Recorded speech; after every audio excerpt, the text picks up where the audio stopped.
परीक्षित राजाचा जन्म होतो. मग आता तो वाढत राहतो, मोठा होत राहतो. कृष्ण येतात, नामकरण करतात त्याचे, मुंज होती त्याची, मोठा होतो. मग चालू आहे, चांगल्या ह्याच्यात करतायत, काय राज्य खूप छान करतायत. मग हे सगळं झाल्यानंतर कृष्ण द्वारकेत जातो.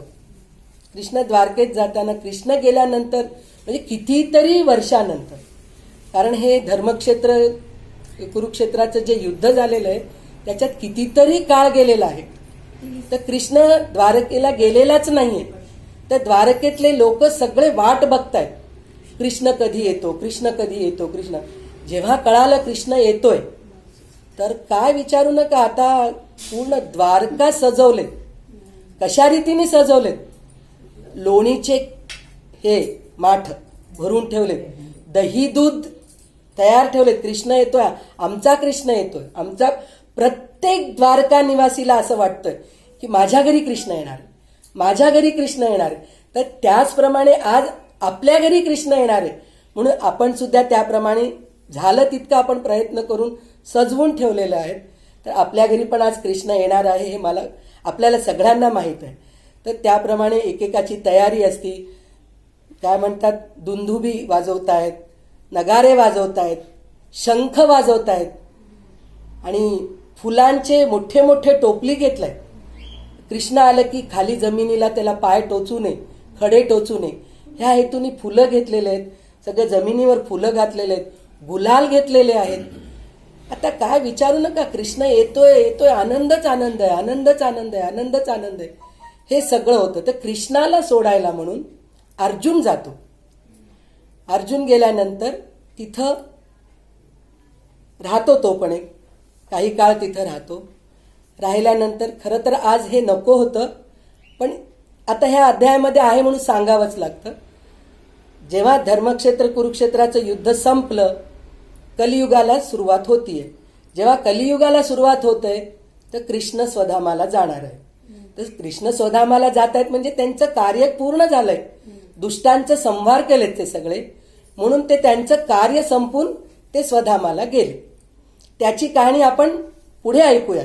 10व्या स्कंदामध्ये येणार आहे स्वधामाला गेलेलं. तर आज त्याची कहाणी आपल्याला नकोय. कृष्ण स्वधामाला गेले हे ऐकून आता अर्जुन परत आपल्या हस्तिनापुराला येतो. चेहरा खिन्न करून घेऊन येतो. तर इथं युधिष्ठिर राजा, कुंती, कोण भीम सगळे विचारतात, काय तुझे चेहरा खिन्न, काय तू असा काय, सगळे द्वारकेत सगळे चांगले आहेत ना, तिथं काही त्रास नाही आहे ना, असं विचारतात. तर मग त्यावेळेस तो सांगायची इच्छा नसताना तो सांगतो की कृष्ण आपल्याला सोडून गेले, स्वधामाला गेले.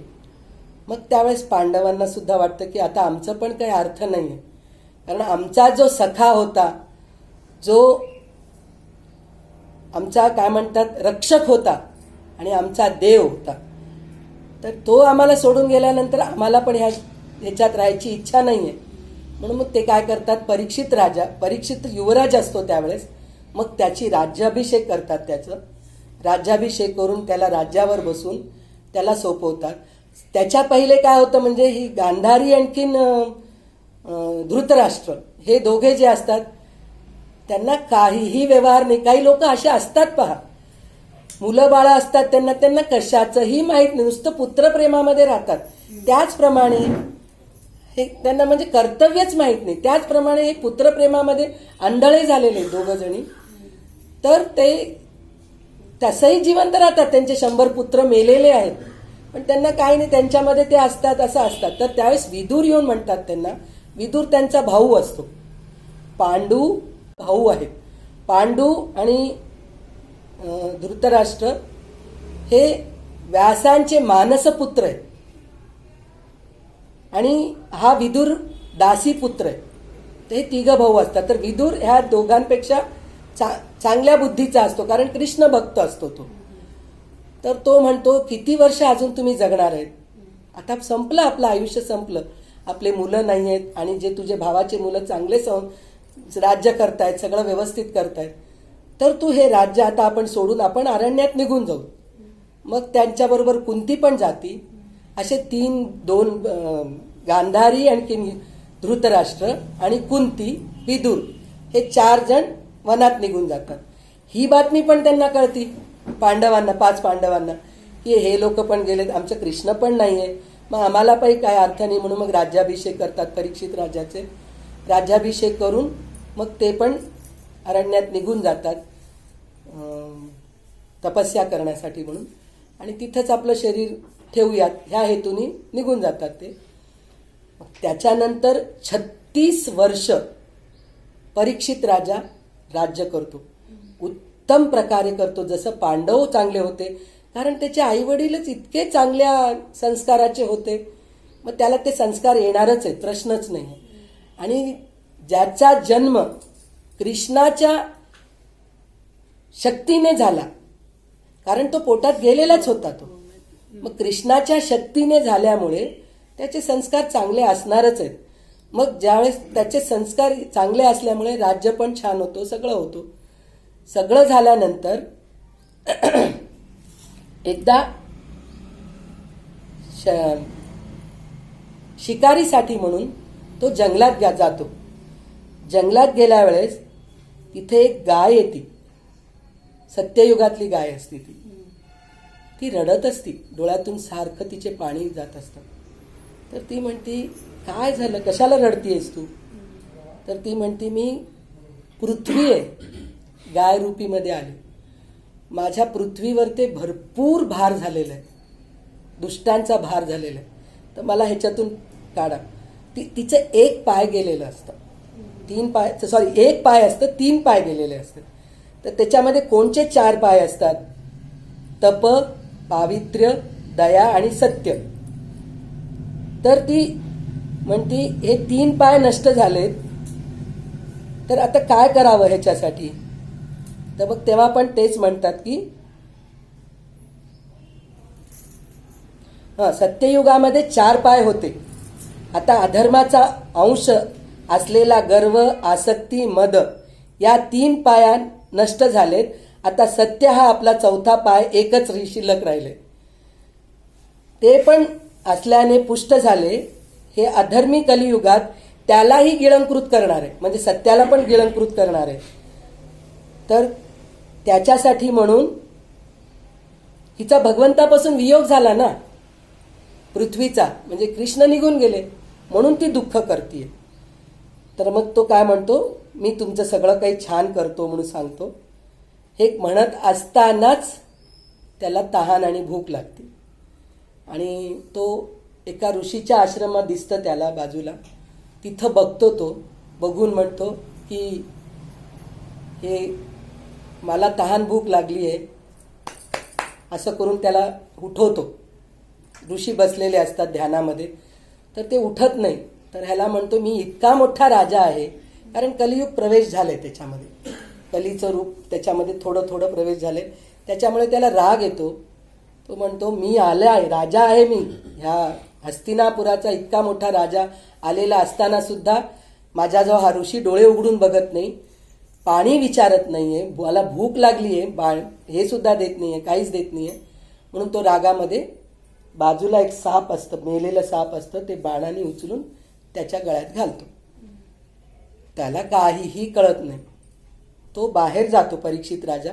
बाहेर गेल्यानंतर त्याला थोडंसं पश्चात्ताप होतं, अरे मी खूप मोठं पाप केलं, मी असं करायचं नव्हतं, तर काय करू मी आता, असं म्हणून विचार करतच असतो. इतक्यात त्या आजूबाजूला मुलं खेळत असतात, त्या मुलांमध्ये त्यांचा मुलगा असतो, पुत्र असतो, कोणाचा? ऋषींचा मुलगा असतो. तर तो त्यांना शाप देतो की तू माझ्या वडिलांचं तपश्चर्या भंग करण्यासाठी म्हणून मेलेला साप त्यांच्या गळ्यात घातलास तू, तर त्यासाठी तुला 7 दिवसानंतर तक्षक साप हे सगळ्यात विषारी साप असतं. म्हणजे त्याला बघितलं तर त्याच्या आजूबाजूनी जरी गेलो तरी आपल्याला विषाचा प्रभाव होतो. तसला साप येऊन तुला दंश करेल आणि तुझा मृत्यू होईल, असा शाप देतो तो. मग ते शाप दिल्यानंतर तो म्हणतो, मी तयार आहे, म्हणतो, शिरसा वंद्य म्हणतो तो, कारण मी केलेली चूक आहे. त्याला कळती, त्याची चूक त्याला कळती. मग तो जातो. जाऊन तो म्हणतो आता मला हे राज्य नको, काही नको. त्याच्या मुलाला राज्याभिषेक म्हणतो, मी राज्याभिषेक वगैरे काही करत नाही, आता तू राज्य सांभाळ, मी निघालो, अरण्यात निघालो.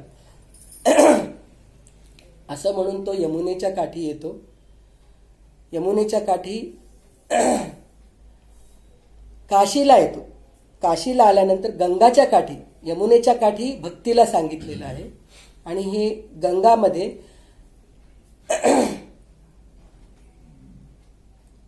हरिधाम म्हणून घाट आहे. हां, तर तिथं बसून सगळे ऋषीमुनी बसलेले असतात. तर त्यावेळेस जाऊन विचारतात. तो म्हणतो की मला असं असं झालेलं आहे, मला ऋषींनी शाप दिलेला आहे, पण मला जिवंत राहायची इच्छा नाही आहे, मला जिवंत नकोच आहे, पण मला हे 7 दिवसात काहीतरी असं करायचं आहे की मला पुनर्जन्म नको आहे मला, आणि काय म्हणतात त्याला, मोक्ष पाहिजे, चांगली गती पाहिजे मला. असं काहीतरी उपाय सांगा मला तुम्ही की ते केल्याने मला हे मिळू शकतं, मोक्ष मिळू शकते, चांगली गती मिळू शकते. तर त्याच्यासाठी मी काय करावं. मग त्यावेळेस शुकमुनी, शौनकमुनी हे सगळेजण विचार करून असं विचार करतच असतात. तर शुकमुनी येतात तेव्हाच, आणि मग सगळ्यांना आनंद होतो. तर ते म्हणतात की शुकमुनीसारखे एवढे मोठे वैराग्य मूर्ती आलेले आहेत आपल्याकडे, त्यांच्याच तोंडून आपण भागवत ऐकूयात. मग हे शुकमुनी प्रारंभ करतात भागवत, म्हणजे आजपासून खरं भागवत सुरू होत आहे. तर शुकमुनी सांगायला सुरू करतात परीक्षित राजाला. तर शुकमुनींना प्रश्न काय विचारतो. परीक्षित राजा साधारण माणूस नाहीच आहे, इतका ज्ञानी माणूस आहे. ते कलियुगामध्ये आल्यामुळे थोड्या वेळापुरती त्याची बुद्धी भ्रष्ट झाली, त्याच्यामुळे त्यानं तसं दुष्कृत्य करतो आणि त्याला ते शाप मिळतं. पण त्याच्यामुळे आज आपल्याला भागवत ऐकायला मिळतं, कारण त्याच्यामुळे तो ऐकल्यानंतरच की आपल्याला सगळ्यांना प्रसाद मिळालाय भागवताचा. तर तो काय प्रश्न विचारतो बघा तुम्ही, काय सुंदर प्रश्न आहेत त्यांचे. पहिला प्रश्न असा आहे की मनुष्याने काय केले असता मोक्ष मिळते. आणि दुसरा प्रश्न असा आहे कोणता जप करायला, म्हणजे मृत्यूच्या क्षणी आपल्याला कळतंय. काही लोकांना मृत्यू कळून चुकतं की मला 8 दिवसात मृत्यू येणार आहे किंवा 1 तासाने मृत्यू येणार आहे. तसे लोक काय करतात, हे सगळे उपाय त्यांच्यासाठी एक, म्हणजे त्यांना सांगायची गरजच नाही, कारण त्यांना ते ज्यांना मृत्यू कळून येतं त्यांना हे माहीतच आहे. पण काही वृद्ध असतात, असा आता आहेत 70 वर्षाचे आहेत, 80 वर्षाचे जगले, आज नाही उद्या जाणारच आहेत आपण. एक 60 वर्ष झाल्यानंतर, आजकालच्या परिस्थितीमध्ये 60 वर्ष झाल्यानंतर आपली काहीही शाश्वती नाही आहे, किती वर्ष जगतो याची शाश्वती नाही. तर त्यांनी हा प्रश्नाचा विचार करायला पाहिजे की काय केल्याने आपल्याला मोक्ष प्राप्त होतो. तर हा 7 दिवसात मरणारे ह्याला माहीत झालं, म्हणून तो म्हणतो की मी ह्या 7 दिवसात काय केलं तर मला काय मिळतं. म्हणून पहिला प्रश्न असा आहे काय केल्याने मोक्ष प्राप्त होते. दुसरा प्रश्न कोणता जप करावा. आणि तिसरा प्रश्न असा आहे कोणते कर्म करावे. आणि चौथा प्रश्न असा आहे कोणाचे स्मरण करावे आणि कोणाचे भजन करावे. आणि 5वा प्रश्न असा आहे कशाचा त्याग करावा, त्याग कशाचा करावा. तर आता ह्या 5 प्रश्नांचे शुकमुनी पण खूप सुंदर उत्तर देत आहेत. तर त्या प्रश्नांचे उत्तर बघा. पहिल्या प्रश्नाचं उत्तर असं आहे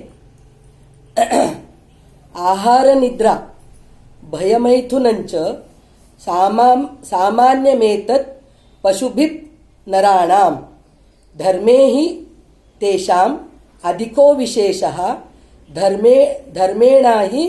धर्मेणाहिना पशुभिः समान. म्हणलं तर काय, आहार निद्रा भयमैथुनंच. आहार निद्रा भयमैथुनंच म्हणजे आहार म्हणजे जेवण, भय म्हणजे भीती, निद्रा म्हणजे झोप, मैथुन म्हणजे स्त्री पुरुषांचं संयोग.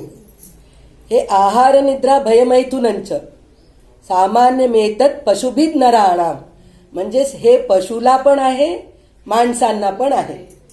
पण धर्मेहि तेषाम अधिको विशेषः, म्हणजे काय, धर्माचा माणूस हे सगळं करताच.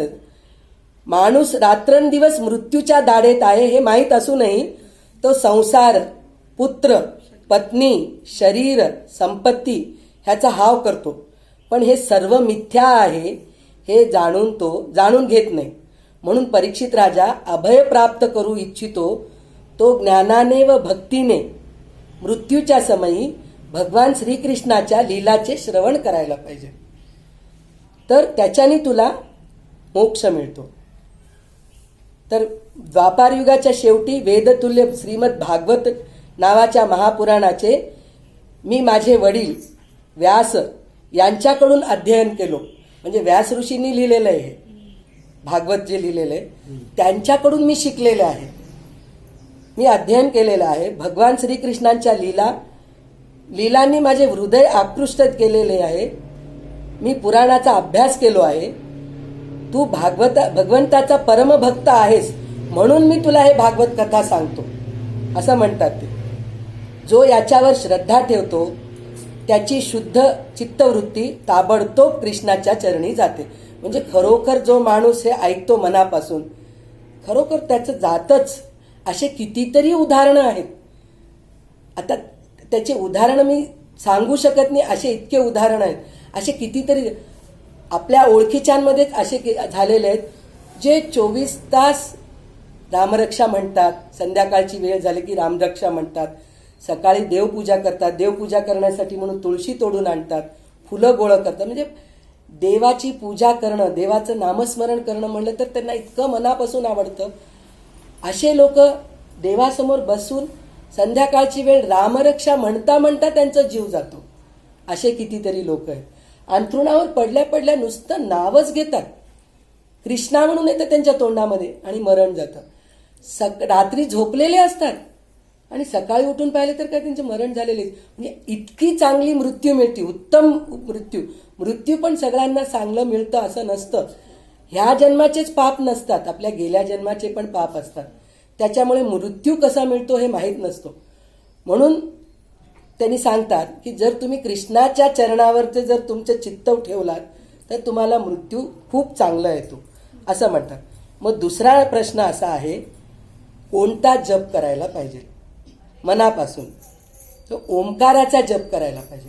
म्हणजे आपण ओम नमः शिवाय, ओम नमो भगवते वासुदेवाय, ओम हे व्हायला पाहिजे. पण काही ग्रंथांमध्ये काही पंडित लोक असं म्हणतात की बायकांना अधिकार नाही आहे, ओम म्हणायचा अधिकार नाही आहे. बरोबर आहे. पण माझे गुरु मला असे सांगितलेत की जर तुमच्यामध्ये वैराग्य आहे किंवा तुमच्यामध्ये शक्ती आहे, शारीरिक त्रास बायकांना खूप असतो, कारण बाळंतपणं होतात, त्यांना मासिक धर्म पण असतात 3 दिवसाचे, गरोदर पण असतो. ह्या सगळ्या गोष्टीमुळे त्यांच्यामध्ये थोडेसे कमी असतात शक्ती.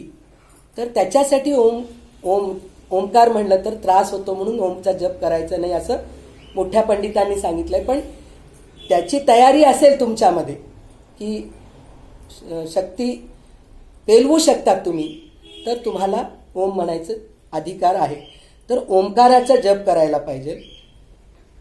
मग त्याच्यामध्ये त्यांनी विराट स्वरूपाचं पण वर्णन केलेलं आहे. आता आपण हे 4-5 प्रश्न झालं की आपण विराट स्वरूपाचं चिंतन करणार आहोत. आणि तिसरा प्रश्न असा आहे, कोणते कर्म करायला पाहिजे?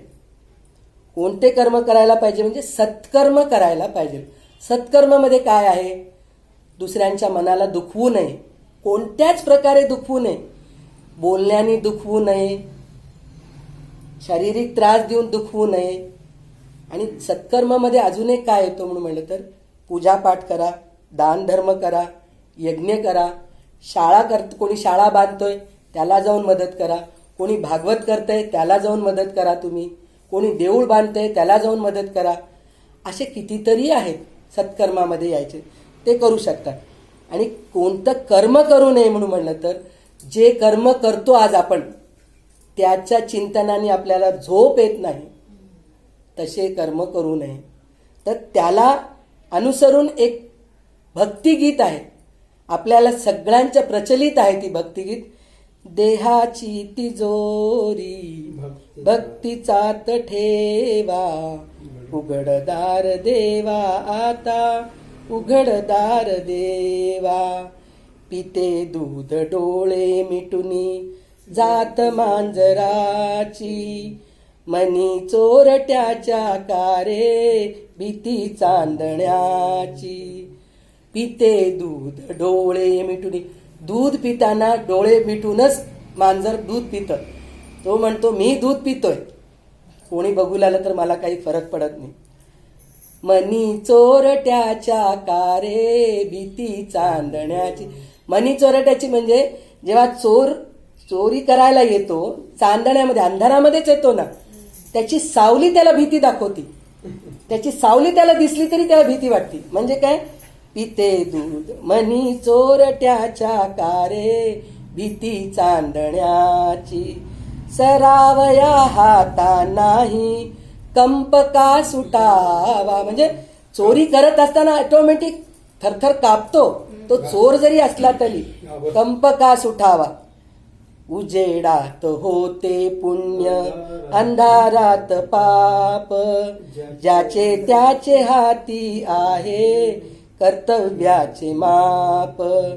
दुष्ट दुर्जनांची कैसी, घडे लोकसेवा. म्हणजे उजेडात होते पुण्य, अंधारात पाप, ज्याच्या त्याच्या हाती आहे, कर्तव्याचे माप. म्हणजे जे पाप केले ते भोगणारच आहे. दुष्ट दुर्जनांची कैसी, घडे लोकसेवा. दुष्ट दुर्जनचं लोकसेवा कसं घडेल ते आहे.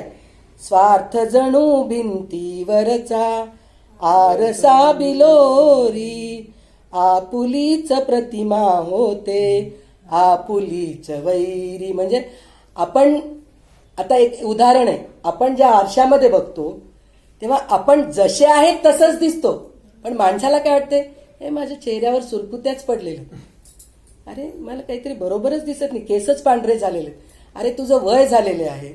तर हे सगळं होणारच आहे. तर आपुलीचं प्रतिमा आपली, आपुलीचं वैरी. म्हणजे आपलीच प्रतिमा आपल्याला वैरी झाली आहे. म्हणजे आपण म्हातारे झालो ते वैरी, आपल्याला इच्छाच नाही आहे म्हातारे व्हायची, आपण सतत तरुण राहावं असं वाटतं. ते तरुण त्याचं हे आहे. आणि घडोघडी अपराधांचा तोल सारवावा, उघडदार देवा आता उघडदार. म्हणजे ह्याला अनसुरून आहे म्हणून हे भजन सुचलंय. जसं मला जमलं तसं मी सांगितलं याचा अर्थ.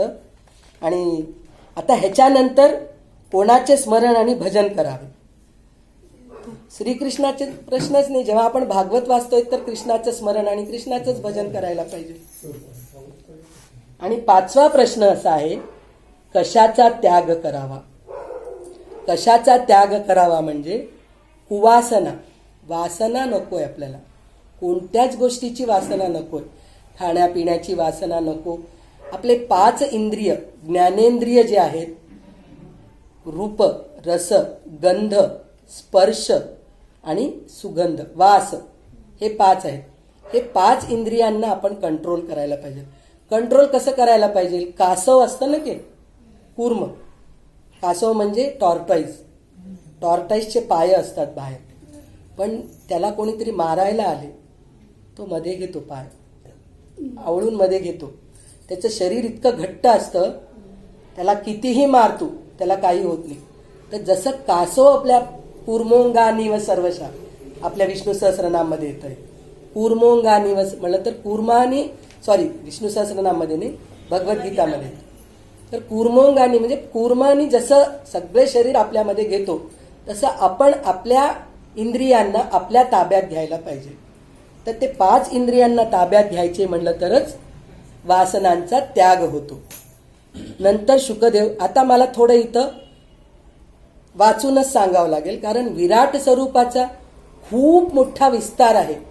तर त्या विराट स्वरूपाचा अभ्यास करा एवढी मी एवढी मोठी झालेली नाही आहे, दिसतंय मला, काही प्रॉब्लेम नाही. तेवढी मी अजून मोठी झाली नाही आणि तेवढा अभ्यासही मी केले नाही, कारण 1.5 महिना पण नाही, 1.5 महिन्यापासून मी वाचते. हे माझं मलाच कौतुक आहे की इतक्या वेळात मी एवढं करू शकले. तर त्याचं हे नाही आहे. तर मी हे थोडंसं वाचूनच सांगणार आहे. थोडंसं 1 सेकंद. ओम नमो भगवते वासुदेवाय, गोपालकृष्ण भगवान की जय. मी थोडं 2 घोट पाणी पिते.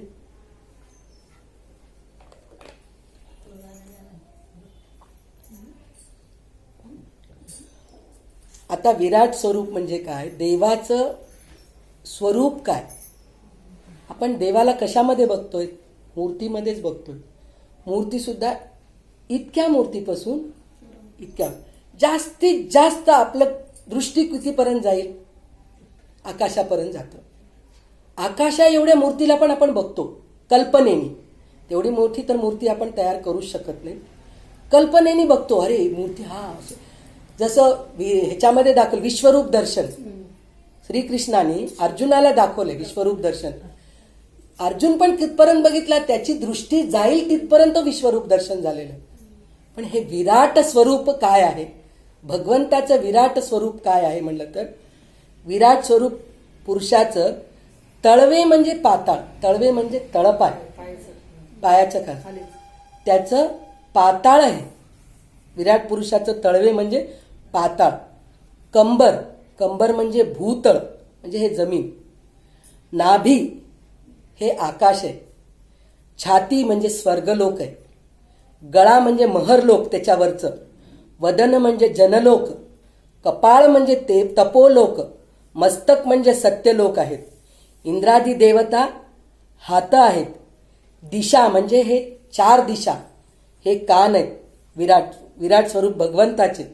आणि शब्द स्मरणेंद्रिय म्हणलं तर दिशा ते श्रवणेंद्रिय आहे, म्हणजे त्या दिशातूनच आपल्याला आवाज ऐकू येतो, श्रवणेंद्रिय आहे. नाकपुड्या म्हणजे अश्विनी कुमार, म्हणजे वास घ्यायचं घ्राणेंद्रियाचं काम करतात. अग्नी म्हणजे मुख. नेत्र म्हणजे अंतरिक्ष आहे. पाहण्याची शक्ती म्हणजे सूर्य. दोन्ही पापण्या म्हणजे रात्रंदिवस आहे. बघा काय, हा गोपाल कृष्ण भगवान की जय. तर दोन्ही पापण्या म्हणजे रात्रंदिवस आहे. टाळू आपलं जे हे असतं ना टाळू, ते पाणी आहे. जीभ म्हणजे रस आहे. वेदना म्हणजे ब्रह्मरंध्र, हे इकडं. दाडा म्हणजे यम, दाडा म्हणजे हे, दाडा म्हणजे यम आहे. प्रेम म्हणजे दाता, दात आपले दात. दात आपण प्रेमानेच हसतो ना, म्हणून ते बघ, म्हणजे कशी कल्पना करा तुम्ही देवाची, ह्या विराट स्वरूपाचं कल्पना करा तर काय असेल. आपले नुसतं हातपाय आहेत ग, डोळे पडलेले, काही कामाचे नाहीत तसं बघितलं. पण ह्या विराट स्वरूपाचं बघा किती मोठं हे आहे. जगाला मोहून टाकणारे माया म्हणजे हास्य. त्याचा हास्य म्हणजे आपल्याला सगळ्याला मोहून टाकलेला आहे तो. आणि लज्जा म्हणजे ओठ. आपण लज्जेने असं करतो की नाही, म्हणजे कोणाला तरी अट्रॅक्शन करायचं, लज्जा, त्याला ते ओठ आहे आपले, बायकांचं काम असतं हे. लज्जा आहे. खालचा ओठ म्हणजे लोभ आहे. स्तन म्हणजे धर्म आहे. पाठ म्हणजे अधर्म, म्हणून आपली पाठ आपल्याला दिसत नाही. अधर्माने आपण वागतो, आपण अधर्माने आपल्या वागलेलं आपल्याला कळत नाही, म्हणून पाठ म्हणजे अधर्म आहे. समुद्र म्हणजे पोट आहे. अजून नाड्या म्हणजे नदी, आपल्या जे रक्तनाड्या आहेत शरीरामध्ये ते सगळे नद्या आहेत.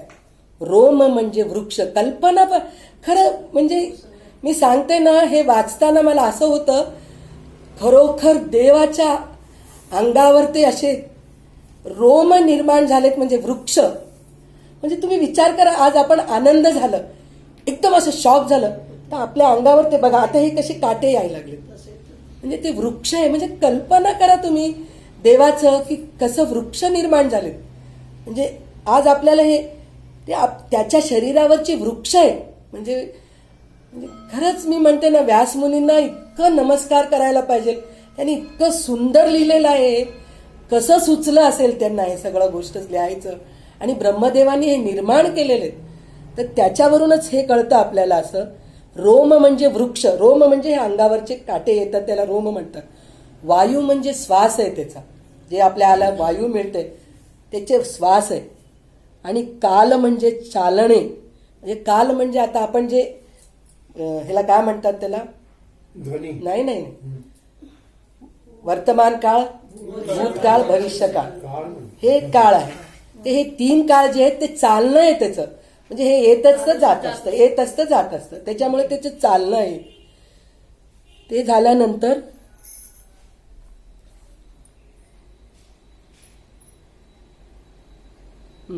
ढग त्याचे केस आहेत, संध्या त्याची वस्त्र आहे, अव्यक्त अशा मूल प्रकृती या त्याचे हृदय आहे, मन हे चंद्र आहे, चित्त म्हणजे महत्त्व आहे, रुद्र म्हणजे अहंकार आहे, पशु जितके काही पशु आहेत ते नख आहेत त्याचे, सगळे नखांनी निर्माण झालेले आहेत ते. राहण्याचे स्थान म्हणजे कटिप्रदेश आहे, निरनिराळे पक्षी त्याचे रचना कौशल्य, म्हणजे पक्षीचे किती प्रकार आहेत बघू शकत नाही इतके, म्हणजे त्याचं कौशल्य पहा किती कशा प्रकारे तो तयार केलेला आहे ते कौशल्य. स्वयंभू मनु त्याची बुद्धी आहे, मनुचे संतान, हे मनुचे संतान हे मनुष्य, त्या मनुपासूनच आपण सगळे मनुष्य झालेले आहोत. मनुचे संतान. गंधर्व, विद्याधर, चारण आणि अप्सरा हे संगीतातील स्वरांची आठवण आहेत. दैत्यसेना त्याचे वीर्य आहे, ब्राह्मण मुख आहे, क्षत्रिय भुजा आहे, वैश्य मांड्या आहे आणि शूद्र विराट पुरुषाचे चरण आहेत. विविध देवतांच्या नावाने जे द्रव्याने यज्ञ केले जातात ते त्याचे कर्म होय. शुकदेव म्हणतात, परीक्षिता हे भगवान विराट भगवंताच्या स्थूल शरीराचे हे स्वरूप आहे. मुमुक्षु पुरुषा यातच बुद्धीच्या द्वारे मनाला स्थिर करतात. ह्या सत्य स्वरूप आनंदनिध भगवंताचे भजन केले पाहिजे. अन्य कशाचाही आसक्ती करू नये, त्या कारणाने जीवाचा अधःपतन होतो. म्हणजे ह्याच्यात त्यांनी काय सांगितले, मुमुक्षु पुरुषांनी ह्याचाच विचार केलेला आहे. म्हणजे काय, मुमुक्षु हा कुठला स्टेज आहे, आपले 4 स्टेज आहेत सिद्धत्वाला जायचं म्हणून म्हणलं तर. पहिले बद्ध, नंतर मुमुक्षु, नंतर साधक, नंतर सिद्ध. तर बद्ध आपण सगळे बद्ध आहोत. इथं जितके आपण बसलेले आहोत याच्यात सिद्ध पण असतील, साधक पण असतील. मी ओळखू शकत नाही त्यांना कोण कुठल्या स्टेजवर आहे, पण मी असं म्हणते की आपण जितके आहोत त्याच्यामध्ये त्यातली त्यात मी बद्धच आहे, अजूनही बद्ध आहे. बद्ध म्हणजे काय, कशाचीही वासना सुटली नाही आपल्याला अजूनही. अजून देवाच्या मार्गाला जावं म्हणून इच्छा नाही आहे आपल्याला, कशाचंच काही नाही आहे. कोणत्या इंद्रिय भोगावर आपली ताबा नाही आहे, कशाचंच काही नाही आहे, तर त्याला बद्ध म्हणतात. मुमुक्षु म्हणजे काय, त्याला वाटतं असं. आता तुम्ही सगळेजण आहे त्या की आपण देवाचं काहीतरी करावं, आपल्याला काहीतरी करायचंय, आपल्याला पुढे जायचंय, देवाचं नामस्मरण करू, देवाची पूजा करू, ह्याला मुमुक्षु म्हणतात. मग साधक बनतो. साधक कोण असतो, साधना सुरू करतो तो. बद्ध झालं, मुमुक्षु झाला, साधक आहे. साधक सुरू करतो तपश्चर्या करायला. तर मुमुक्षु ज्या ह्याच्यावर राहतो, स्टेजवर असतो, तो ह्या विराट पुरुषाचाच विचार करून स्मरण करतो देवाचं, मग तो साधक बनतो. मग साधकाच्या ह्याच्यामध्ये साधना, तपश्चर्या, योग वगैरे सगळं केल्यानंतर मग तो सिद्ध बनतो, समाधी अवस्थेत जातो. गेल्यानंतर हे सुद्धा आपल्याला अष्टांग योग साधनामध्ये येणार आहे. कपिल मुनींनी त्यांच्या आईला सांगितलेलं भागवतामध्ये हे सगळं वर्णन येणार आहे. अष्टांग योग कसं आपण करायला पाहिजे हे सगळं त्यावेळेस येतं. तर ते मुमुक्षु आलं म्हणून मला मध्येच कुठंतरी आठवण आलं, कुठंतरी आपण गेलो नाही, बरोबर लाईनीतच आहोत आपण. तर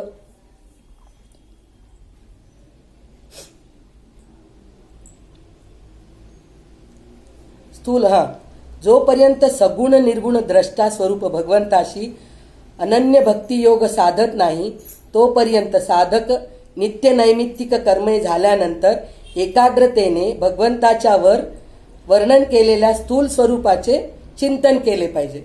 हे स्थूल स्वरूप आहे, हे सगळं आपण ऐकलेले. परीक्षिता, जेव्हा योगी पुरुष या लोकांचा त्याग करण्याची इच्छा करेल तेव्हा त्याने देश व कालाला मनात न कालाला म्हणत तर तेच भविष्य, वर्तमान आणि भूतकाळ मनात थारा न देता सुखपूर्वक स्थिर आसन साध्य करून प्राणांना जिंकून मनाने इंद्रियाचा संयम करावा. 5 कर्मेंद्रिय, 5 ज्ञानेंद्रिय. 5 कर्मेंद्रिय कोणचे कोणचे आहेत आपले, 2 डोळे, कान, नाक, हात नाही कर्मेंद्रिय, हात आणि पाय. हे ज्ञानेंद्रिय म्हणलं तर रस, गंध, रूप हे ज्ञानेंद्रिय. तर हे झाले. आणि हे 2 मिळून 10 झाले. आणि 11वा कोणचा आहे? मन आहे. तर ते 11 म्हणजे काय? एकादश. तर एकादश म्हणजे काय? आपण एकादशी म्हणतो. एकादशीचा अर्थ काय? ह्या सगळ्यांना कंट्रोलमध्ये आणणं. आपण एकादशी म्हणून म्हणलं की भात वरण खात नाहीत, पोळी भाजी खात नाहीत, साबुदाण्याची खिचडा खा, भगर खा, कुठं राजगिराचे लाडूच खा, भरपूर फळं खा. पोटात जागा नसतात, जेवण्यापेक्षा ते जास्त खातो आपण. तर ते एकादशीला, एकादशी म्हणजे काय? ह्याला एकादशी म्हणतात. ह्या सगळ्या गोष्टीला आपण आपल्या 11 इंद्रियांना आपल्या वशात करणे म्हणजेच एकादशी करणे. एकादशीचा उपवास म्हणजे देवाच्या सानिध्यात राहणे, त्याला एकादशी म्हणतात. अशा प्रकारे योगी स्थूल व सूक्ष्म आवरण पार करून अहंकारामध्ये प्रवेश करतो. यानंतर अहंकाराची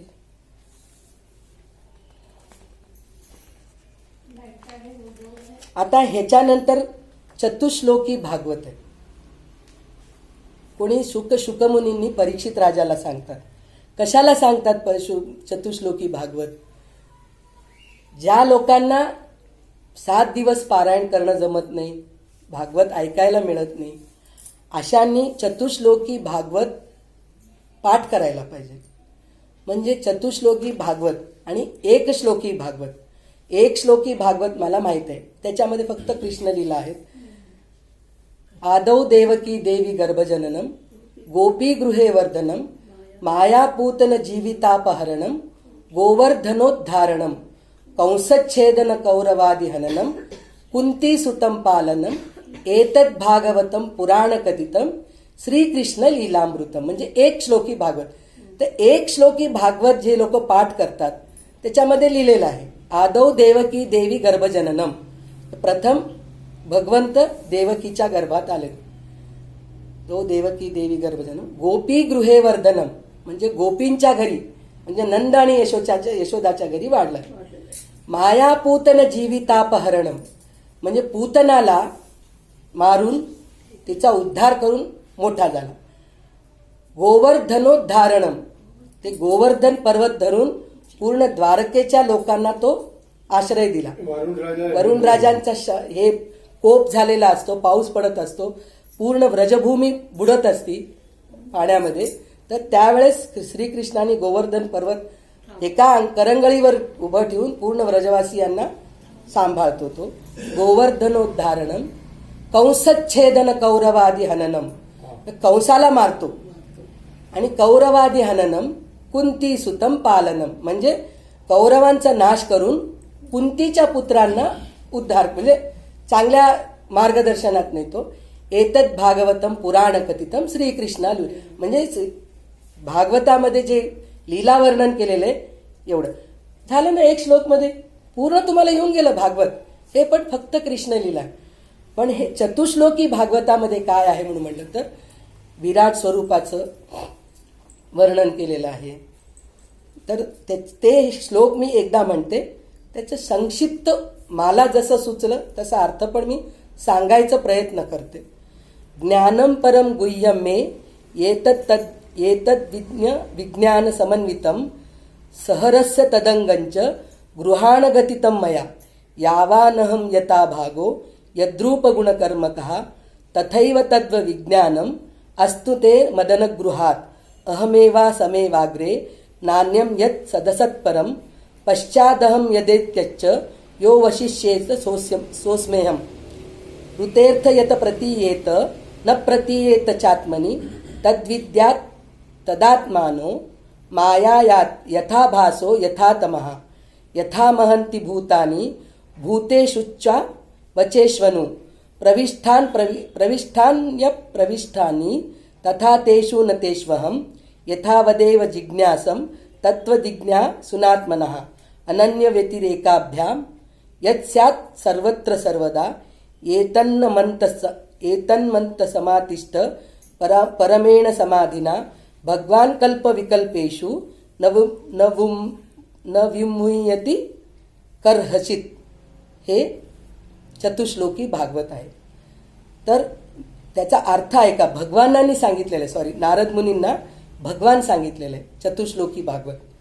तर भगवान म्हणाले अनुभव भक्ती आणि साधनांनी युक्त असतो असे अनंत गोपनीय ज्ञान मी तुला सांगतो, तू ग्रहण कर. भगवंत या 4 श्लोकात भागवताचा सार सांगतील. सृष्टीच्या अगोदर केवळ मीच होतो. माझ्या व्यतिरिक्त स्थूल आणि सूक्ष्म विद्या आणि अविद्या काहीच नव्हते. या सृष्टीच्या नंतर जे काही असणार आहे ते मीच आहे. या सृष्टीच्या प्रलयानंतर जे उरणार आहे ते पण मीच आहे. याचं एक उदाहरण आहे, सुंदर उदाहरण, मला सुचलेलं उदाहरण आहे. बरोबर आहे की नाही की हे परमेश्वराला माहीत आहे, पण आत्ता ह्या क्षणाला असं सुचलंय की सगळ्याच ठिकाणी मी भरलेला आहे. कशात? म्हणजे सृष्टीच्या अगोदरही मीच होतो, सृष्टीच्या नंतर आहे. त्याचं एक उदाहरण काय? तूप आहे. तुपामध्ये दूध आहे म्हणजे कोणी मानतात का? तुपात दूध आहे म्हणून म्हणलं नाही म्हणतात, दूध नाहीच आहे म्हणतात. पण त्याचं उदाहरण कसं म्हणून म्हणलं तर तूप निर्माण करण्यासाठी म्हणून पहिले दूध पाहिजे. दूध झाल्यानंतर त्याचं दही विरण घालायला पाहिजे. दही घुसळल्यानंतर लोणी निघतं. लोणी निघाल्यानंतर ते तूप कडवल्यानंतर तूप निघतं. तसं हे आपण भगवंताचं नामस्मरण करत करत गेल्यानंतर आपल्याला तूप मिळतं. त्याला पण हे उदाहरण आहे. पण त्या तुपामध्ये सुद्धा दूध आहे. हे जसं आपल्याला कळत नाहीये तसं सगळ्या चराचरामध्ये भगवंत पसरलेला आहे. प्रत्येक ठिकाणी भगवंत आहे असं त्यांनी सांगितलेलं आहे. उत्पत्ती स्थिती लय वर्णन कसं आहे? उत्पत्ती स्थिती जर लय नसलं असतं तर आपल्याला हे जगाची गरजच नाही. उत्पत्ती म्हणून म्हणलं तर काय? ब्रह्मदेवानी उत्पत्ती केली. काय उत्पत्ती केली? मनुष्यांची उत्पत्ती केली, झाडं निर्माण केले, जनावर निर्माण केले. स्थिती विष्णू सांभाळतोय सगळ्यांना. जर उत्पत्ती करून सांभाळणं झालं, उत्पत्ती होतच राहते, स्थिती पण होत राहते. किती जण उत्पन्न होणार? मग त्याचा लय व्हायलाच पाहिजे ना. मग शंकराचं काम काय आहे? भगवान शंकराचं काम लय करणं आहे. आणि 33वा श्लोक म्हणून म्हणलं तर माया. माया म्हणजे काय आहे? नाशिवंत आहे माया. जे काही दिसतंय ते सगळं माया आहे आपल्याला. आज झाड दिसतंय ते पण नष्ट होणार आहे. नदी दिसतंय ते पण नष्ट. केव्हा होणार आहे नष्ट? प्रळय आल्यानंतर. नदी वगैरेंची कसं होतंय म्हणून म्हणलं तर प्रळय आल्यानंतर होतंय. पण हे घर आहे नष्ट होणार आहे, ही साडी आहे फाटणार आहे. हे सगळं मायाचं वर्णन 3ऱ्या श्लोकामध्ये आहे. जगन मिथ्या म्हणल्यासारखं. आणि ह्याचं एक उदाहरण असं आहे, मायाच्या बद्दल म्हणते. माया कसं असतंय? लहानपण तर कळतच नाही मुलांना, त्यांचं जगच त्यांचं असतं. तरुण पण कसं असते? माया बघा कशी असती पहा. 36 वर्ष, 25 वर्षापासून 36 वर्षापर्यंत माझी बायको, माझं घर, माझं नोकरी ह्याच्यामध्येच अडकून जातो. 36 कसं आहे? असं आणि असं. इंग्लिशमध्ये लिहिलात तरी असं येऊन असं येतं, म्हणजे अपोजिट डायरेक्शनमध्येच आहे. म्हणजे आई वडील नको असतात त्यांना, मित्रमैत्रिणी नको असतात, फक्त माझी बायको, माझं घर, माझा नवरा, माझे पुत्र ह्याच्यामध्येच अडकलेलं असतो. पण हे मायामध्ये अडकतो. पण 63 होतं त्याचं. त्याच्यानंतर 60 वर्षाला जेव्हा येतात ना ते 63 होतात. म्हणजे 6 आणि 3 एकमेकांचे तोंड बघतात. त्यावेळेस तेव्हा सगळे पाहिजे असतात. भाऊ पाहिजे असतो, बहीण पाहिजे असती, जावा पाहिजे असतात, नंदा पाहिजे असतात, दीर पाहिजे असतो, सगळे पाहिजे असतात. कारण त्यावेळेस त्याला कोणी विचारतच नाहीत ना. तर ते माया म्हणजे ही अशी असती. 36 वर्ष आणि 63 वर्षाचं हे अंतर आहे आपलं. आणि 34वा श्लोक म्हणजे काय? आपल्या शरीरात पंचमहाभूते आहेत. कोणचं पंचमहाभूते? पंचमहाभूते म्हणजे आकाश, पृथ्वी, जल, अग्नी, वायू, हे 5 पंचमहाभूते आहेत. त्यांचे काय कामं आहेत? त्याच्यामध्ये आपल्या शरीरात कसं आहे? पृथ्वी तत्व म्हणजे जड, आपण जड शरीर आहोत. आप म्हणजे पाणी, पाणी पूर्ण शरीरात भरलेलंच आहे आपल्या, त्याच्याशिवाय आपण राहू शकत नाही. तेज म्हणजे अग्नी. अग्नी थंड झाली उचला, शरीर थंड झालं उचला, घेऊन जायला, ते ते काम आहे त्याचं. तेज म्हणजे डोळे, म्हणजे त्याच्यामध्ये वाणी सुद्धा येते आणि डोळे आहेत म्हणून आपण बघू शकतो. वायू तत्व म्हणजे पंचप्राण. प्राण, अपान, व्यान, समान, उदान हे आपले पंचप्राण आहेत. आकाशामध्ये पोकळी, आपल्या शरीरात जे पोकळी आहे म्हणूनच शब्द बाहेर येतं. आज आपण बोलतोय, कशाचं घर्षण होत नाहीये. सगळ्यात पहिले काय निघालं? ओम. ओ असं निघालं ना. काहीतरी दिसतंय का? कुठेतरी टच झालेलं ओला कुठेतरी दिसतंय का? तुम्ही त म्हणा, प म्हणा, ब म्हणा, ड म्हणा, काहीतरी टच होतंय आपल्याला. पण पहिले जे 12 खडी आहेत, 12 स्वर, अ, आ, ई, उ, ए, ऐ, ओ, औ, अम, आहा, हे जे आहेत कुठेही फक्त अमला टच होते, बाकी कुठेही टच होत नाही. हे जे स्वर जे निर्माण झालेले आहेत ना, पोकळीमधून निर्माण झालेले आहेत. पोकळी म्हणजे त्याला इंग्लिश शब्द काय म्हणजे स्पेस. स्पेस म्हणतात. आकाश स्पेसच आहे, तिथं काही नाही आहे, वस्तू नाही, काही नाही आहे, ते पोकळी आहे. तर तिथून आपले हे निघाले तसे शरीरामध्ये सगळ्या जागी पोकळीच आहे म्हणून शब्द बाहेर पडतात. 35वा श्लोक म्हणजे सर्व ठिकाणी व्यापून असलेले तेच आत्मतत्व होय. म्हणून माणूस मेलेला असतो पण त्याला आत्मतत्व असते. शरीर जड तत्वाचे असते म्हणून मृत्यू झाल्यावर त्याला उचला म्हणतात. पण मनबुद्धी चित्त अहंकार हे आत्मारूपात उरतो. म्हणजे आत्माला मरण नाही. तो आत्मा पुनर्जन्मासाठी तडफडत नसतो, पण हे मनबुद्धी चित्त अहंकार जे आहे ना, ते मात्र तडफडत असतो. आपण गेलेल्या दिवशी सांगितलं, तू होतास की नाही की, हे मला वाकणीस काका सांगितले, त्यांच्याकडून शिकले. मनबुद्धी चित्त अहंकार हे तडफडत असतो. आणि आता ह्याच्यामध्ये काय 32, आता हे मी थोडंसं विस्तार सांगितले, पण अजून त्याच्यात संक्षिप्त काय म्हणून म्हणलं तर 4 श्लोक जे आहेत ना, त्याच्यामध्ये 32व्या श्लोकामध्ये परमात्म्याचे विराट स्वरूप सांगितलंय. 2ऱ्या श्लोकात मायाचं स्वरूप सांगितलेलं आहे. 3ऱ्या श्लोकात ब्रह्मांडाची सृष्टी कशी आहे ते सांगितलेत. आणि 4थ्या श्लोकात प्रत्येक प्राणीमध्ये आत्मा कसं भरलेला आहे, म्हणजे आत्मा कसं भरलेला आहे हे सांगितलेलं आहे. अशा प्रकारे भगवंतांनी ब्रह्मदेवाला संपूर्ण भागवताचे सार चतुश्लोकी भागवतामध्ये सांगितलेले आहे. योगनिद्रेतून जागे झाल्यावर ब्रह्मदेवाला स्वतःचेच अनेक रूप पाहावं वाटलं म्हणे. ब्रह्मदेवाला जेव्हा हे विराट स्वरूप निर्माण झालं, पण त्याला अजून काहीतरी निर्माण करावं म्हणून वाटलं म्हणे. तर ते कसं वाटलं त्याला?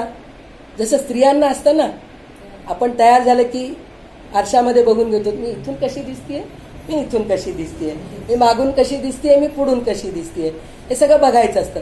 तसं ब्रह्मदेवालाही वाटलं म्हणे, माझे रूप मी बघतो, अजून मला सृष्टी निर्माण करायची, असं म्हणून तो बघतो. तेव्हा विराट पुरुष आता त्याच्याने काय निर्माण झाले, त्याच्या इच्छेने काय निर्माण झाले, हे पण मी वाचूनच सांगणार आहे. तेव्हा विराट पुरुषाच्या इकडे तिकडे हालचाल हलल्याने त्याच्या शरीरातील आकाशापासून इंद्रिय बल निर्माण झाले. इंद्रिय बल म्हणलं तर तेच आपले इच्छा निर्माण झाले, मनोबल आणि शरीरबलाची उत्पत्ती झाली. त्यापासून सर्वांचा राजा जो प्राण आहे त्याचा उत्पन्न झाला. म्हणजे ह्या सगळ्या इंद्रियांनी प्राण उत्पन्न झाले. राजाच्या पाठोपाठ त्याचे सेवक जसे चालतात तसे सर्वांच्या शरीरातील प्राण प्रबळ असले तरच इंद्रिय प्रबळ असतात. प्राणच जर बरोबर नाही आहे, तुमचे इंद्रिय काय काम करतात? म्हणून इंद्रिय निर्माण झाले, म्हणजे पंचेंद्रिय हे सगळं निर्माण झालं. जेव्हा प्राण सुस्त होतो तेव्हा इंद्रिय पण सुस्त होतात. जेव्हा इंद्रियांची हालचाल सुरू झाले तेव्हा तहान भूक लागली त्याला. म्हणून सर्वप्रथम विराट पुरुषाने मुख निर्माण केले, तहान भूक लागलं म्हणून. मुख निर्माण झाल्यानंतर टाळू निर्माण झालं. टाळूपासून जीभ. टाळू म्हणजे माहिती आहे का?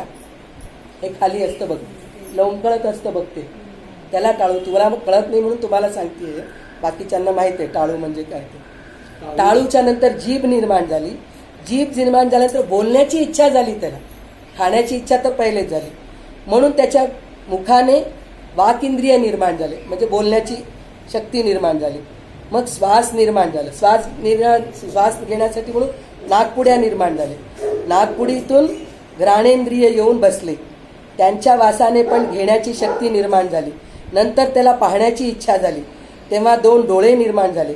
मग ऐकण्याची इच्छा झाली म्हणून कान निर्माण झाले आणि त्यात श्रोत्रेंद्रिय प्रकट झाले. शब्द ऐकू येऊ लागले. जेव्हा त्याला गरम थंड कोमलता कठीण हलके आणि जडपणा जाणण्याची इच्छा झाली तेव्हा त्वचा निर्माण झाली. त्वचा निर्माण झाल्यानंतर सतेज त्वचा सर्व शरीराला लपेटून घेतलं. बाहेर येण्यासाठी म्हणून पृथ्वीतून झाडे म्हणजे आता हे रोम म्हणतात ना, शरीरामध्ये जे छिद्र आहेत ते निर्माण झाले. जेव्हा कर्म करण्याची इच्छा झाली त्याला 2 हात निर्माण झाले. त्यामुळे तो सत्कर्म करू लागला. जेव्हा त्याला चालण्याची इच्छा झाली 2 पाय निर्माण झाले. ऐकण्याची इच्छा झाली तेव्हा 2 ते झालेलंच आहे. श्रोतेंद्रिय पण डबल आलंय. जेव्हा त्याला चालण्याची इच्छा झाली तेव्हा त्याला 2 पाय निर्माण झाले. त्यामुळे तो चालू लागला. संतान आणि स्त्री सुखभोगाची इच्छा झाली त्याला. त्यावेळेस त्याच्या शरीराचे लिंग उत्पन्न झाले. त्यामुळे तो कामसुखाचा आनंद घेऊ लागला. जेव्हा त्याला मलत्याग करायची इच्छा झाली तेव्हा गुदद्वार निर्माण झाले. त्यामुळे तो मलमूत्र त्याग करू लागला. आपान मार्गे एका शरीरातून दुसऱ्या शरीरात जाण्याची इच्छा झाली तेव्हा नाभी निर्माण झालं. नाभीमधूनच तर बाळ निर्माण होतो. ते आपल्या पोटातलं अन्न त्या बाळाच्या पोटात जातं म्हणजे नाभीच्या ह्याच्यातूनच जातं. तर तेव्हा नाभी निर्माण झाली आणि त्या प्राण अपान शरीरातून निघून गेले की मृत्यू होतो. जेव्हा त्याने मायाविषयी विचार करू लागला तेव्हा हृदय निर्माण झाले. त्या हृदयातून मन निर्माण झाले. त्यातून कामना संकल्प प्रकट झाले. विराट पुरुषाच्या शरीरामध्ये पृथ्वी जल तेजापासून त्वचा चर्म मांस रक्त मेद मज्जा आणि हाडे निर्माण झाली. ते विराट पुरुषाचं हाडे म्हणजे काय? पर्वत आहे. आपल्या भूमीवर जेवढे पर्वत आहेत ना ते सगळे विराट पुरुषाचे हाडे आहेत. पंचेंद्रियापासून विषयांना ग्रहण देण्याची शक्ती निर्माण झाली. त्या विषयांपासून अहंकार उत्पन्न झाले. त्या अहंकाराने मनबुद्धी निर्माण झाले. त्या सर्व मिश्रित कर्माने जगात जरायुज अंडज श्वेतज उद्वीज निर्माण झाले आणि निर्माण झाले. त्यामुळे जलचर स्थलचर आणि आकाशातून कशामुळे उद्वीजांना उद्वीज म्हणून जे आहे ते उद्वीज जे आहे ना ते खरं तर भगवंताच्या घामाने निर्माण झालेलं आहे असं सांगितलेलं आहे. पण आपल्याला कळण्यासाठी सायन्सच्या दृष्टीने बघितलं तर चिखल जे असतं ना चिखल जे आहे ते भगवंताचं म्हणे घाम आहे म्हणे. विराट पुरुषाचं घाम आहे म्हणे. त्या चिखलातून जे किटाणू निर्माण होतात त्याला उद्वीज म्हणतात. आणि अंडज म्हणजे तुम्हाला माहीतच आहे अंड्यातून निर्माण झालेले. ते पोटात ठेवत नाही. अंड टाकतात त्याच्यातून प्राणी निर्माण होते. श्वेतज अंडज म्हणजे अंड्यातून निर्माण होतात. पाळू शकतात त्याच्या शरीरातून. 2 मिनिटं थांबा. जरायुज म्हणून म्हणलं तर आपण जे निर्माण झालो म्हणजे पोटातून जे निर्माण होतात त्याला. श्वेतज म्हणजेच घाम आहे. घाम म्हणजे श्वेतज तेच आहे. श्वेतज म्हणजे घाम. उद्वीज म्हणजे चिखलातून निर्माण होतं. हे असं आहे. अशा प्रकारे इथे द्वितीय स्कंद संपला. प्रथम स्कंद झालंय आणि द्वितीय स्कंद पण संपलं. खरं तर काल इथं संपवायचं होतं पण काल संपलं नाही. पण बघू भगवंताची इच्छा. माझ्याकडून किती अभ्यास करून घेतला ते बाहेर पडतंय. कसं पडतंय ते सोडून द्या. पण इथे द्वितीय स्कंद संपलंय. गोपाल कृष्ण भगवान की जय. आता तृतीय स्कंदाला सुरू होतो. या तृतीय स्कंदामध्ये पण 33 अध्याय आहेत. एक एक अध्यायामध्ये 35 50 22 असे कितीतरी अध्याय आहेत. नुसतं स्कंद म्हणजे एक अध्याय नाही आहे.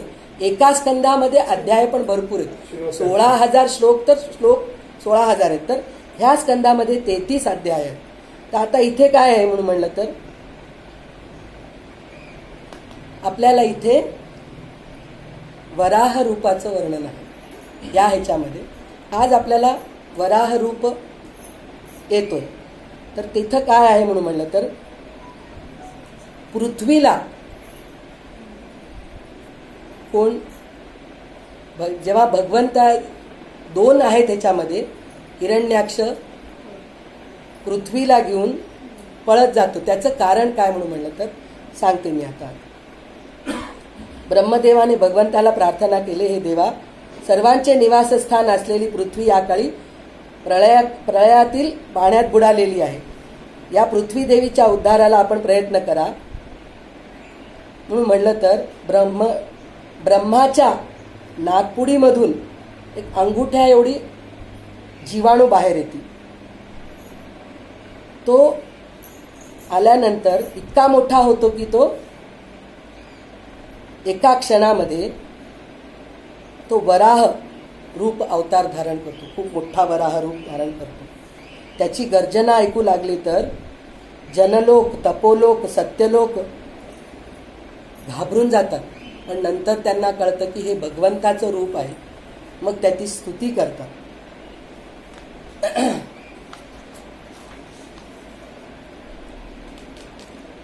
कशी स्तुती करतात? हे यज्ञेश्वरा, माझे रक्षण करा.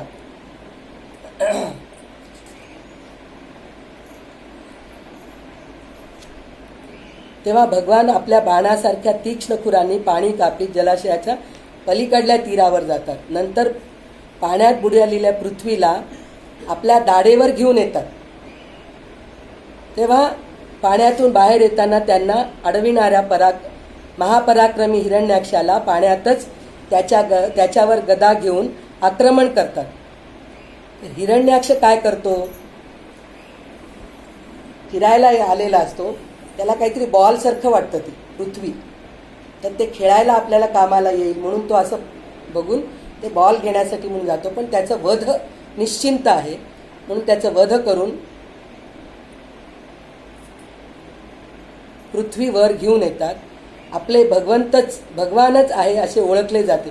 त्याचं वध कसं करतात म्हणजे त्याला तेवढ्या मोठ्या हिरण्याक्षाला, इतका मोठा असतो तो, राक्षस आहे तो हिरण्यकशिपूचा भाऊ. तर कश्यप आणि दिती ह्या दोघांपासून जन्मलेले 2 मुलं आहेत, हिरण्याक्ष आणि हिरण्यकशिपू. तर हा हिरण्याक्ष त्याला पृथ्वीला घ्यायला म्हणून आलं तर त्याचं वध करतात. वध केल्यानंतर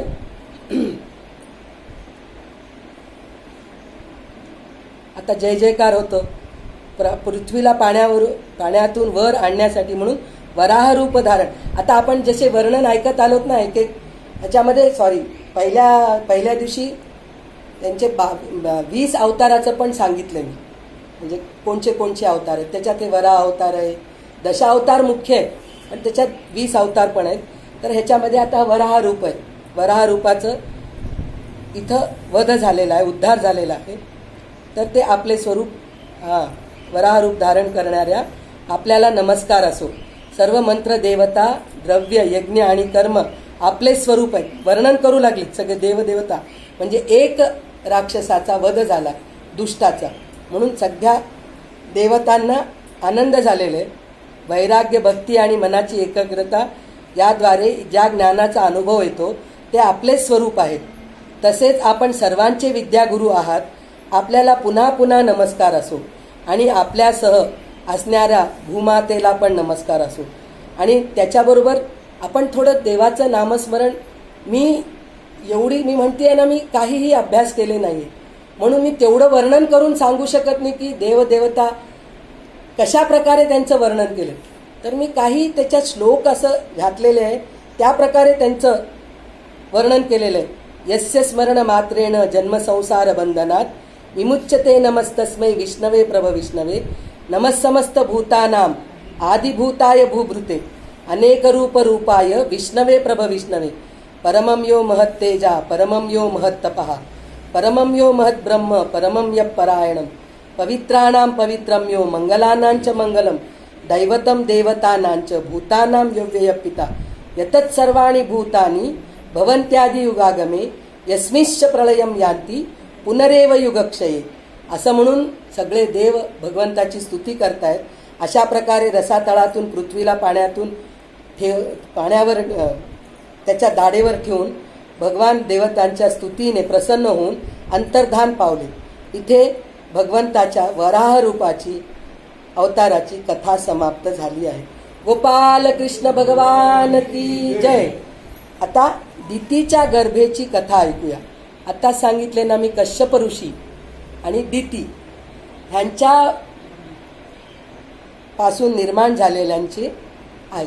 त्यांच्या ह्याच्यातून 3दा जन्म झालेले. म्हणजे कसं काय झाले म्हणजे ते पण एक कहाणी आहे. ते आता सांगत नाही, मध्येच डिस्टर्ब होऊन जाईल. फक्त आता दितीच्या गर्भाचंच आपण हे करूया. दक्षाची मुलगी दिती दक्षराज हिने पुत्रप्राप्तीच्या इच्छेने दक्षाची मुलगी आहे ती दिती म्हणणारी. दक्ष कोण आहे? सती पार्वती जी आहे ना तिचे वडील आहेत. त्यांना 9 मुली असतात. त्या 9 मुलींपैकी ही दिती पण आहे, अदिती पण आहे, सती पण आहे, अरुंधती, असे 9 पुत्री आहेत. सगळ्यांचे नाव मी आता घेत बसत नाही. 9 मुली आहेत. त्याच्यामध्ये ही दिती आहे. दिती आणि अदिती दोघंही कश्यप ऋषींच्याच पत्नी आहेत. अदिती देवतांना जन्म दिलेली आहे, दिती राक्षसांना. तिची वृत्ती राक्षस वृत्ती असते, त्यामुळे तिला मुलं झालेले पण राक्षस वृत्ती. तर दक्षाची मुलगी हिने पुत्रप्राप्तीसाठी म्हणून संध्याकाळच्या वेळेस, संध्याकाळी 6 वाजताच्या वेळेस कश्यपांना जाऊन म्हणती, मला आता पुत्रप्राप्तीची इच्छा आहे, मला तुम्ही त्याच्यासाठी अनुग्रह करा, मला ह्या वेळेस पाहिजे, मला शरीर सुख पाहिजे, असं ती विचारती. विचारलं तर ते म्हणतात, कश्यप ऋषी म्हणतात की ही वेळ बरोबर नाही आहे, कारण भूतगण फिरत असतात त्यावेळेस. आपण शरीराचं सुख पण कोणत्या वेळेस घ्यायचं आहे हे आपल्याला, त्याचं पण एक मोठं शास्त्र आहे. त्याला आपल्याला त्याचं ते चिंतन करायची गरज नाही आहे, पण माहीत राहायला पाहिजे.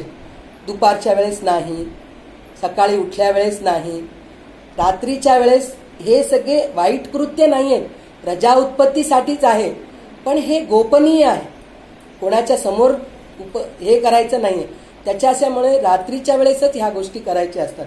पण तिला तसं नाही, मला आत्ताच पाहिजे असं ती जिद्द धरून बसती. तर त्यावेळेस ते म्हणतात भूत प्रेत फिरत असतात त्यावेळेस संध्याकाळच्या वेळेस. म्हणून आपल्याला लहानपणी संध्याकाळी 6च्या आत घरी या म्हणून म्हणत होते. त्याचं कारण काय म्हणजे बाहेर चांगलंही नाही. आता त्याला हे नाही आहे, कारण नोकरीच अशी झालेली. आणि आपण कलियुगात आहे. त्या काळात ते सत्ययुग, त्रेतायुग, द्वापारयुग होते, त्यावेळेस ते सगळं होत होतं. आता नाही जमणार आहे सगळ्या गोष्टी.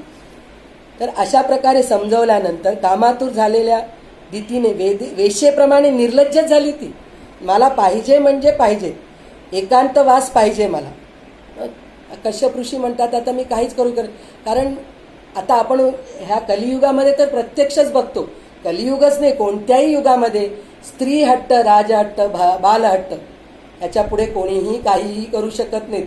बालहट्ट म्हणजे काय? मला आता चंद्र पाहिजे म्हणजे कुठून आणून देणार? रामानेच विचारलेले बालहट्ट येते, तशाप्रमाणे बालहट्ट. राजहट्ट म्हणजे काय? मला काही पाहिजे म्हणतो राजा, मला आत्ता पाहिजे म्हणतो, त्याच्यासमोरही आपण काय. आणि स्त्री हट्ट पण तसंच आहे. स्त्री हट्टापुढे काहीही करू शकत नाहीत कोणीही. तर त्या स्त्री हट्टामुळे म्हणून एकांतवास देऊन तिला गर्भधारणा करतात. तर तिला ते झाल्यानंतर पश्चात्ताप होतो की असं व्हायचं नव्हतं, माझ्या हातून चूक झालेली. तर भूतगणाचे देवता कोण आहेत? भगवान शंकर भूतगणांचे देवता. मग ती त्यांना प्रार्थना करते, म्हणते की बाबा तू माझा भाऊजी आहेस, माझ्या बहिणीचा नवरा आहेस, सतीचा पती आहेस, तू शंकर आहेस, तर तू कृपाळू आहेस, स्त्रियांवर तू कधीच हे करत नाहीस, अत्याचार करत नाहीस, तर माझी तू हे कर. तर त्यावेळेस ती शंकराची कशी प्रार्थना करते?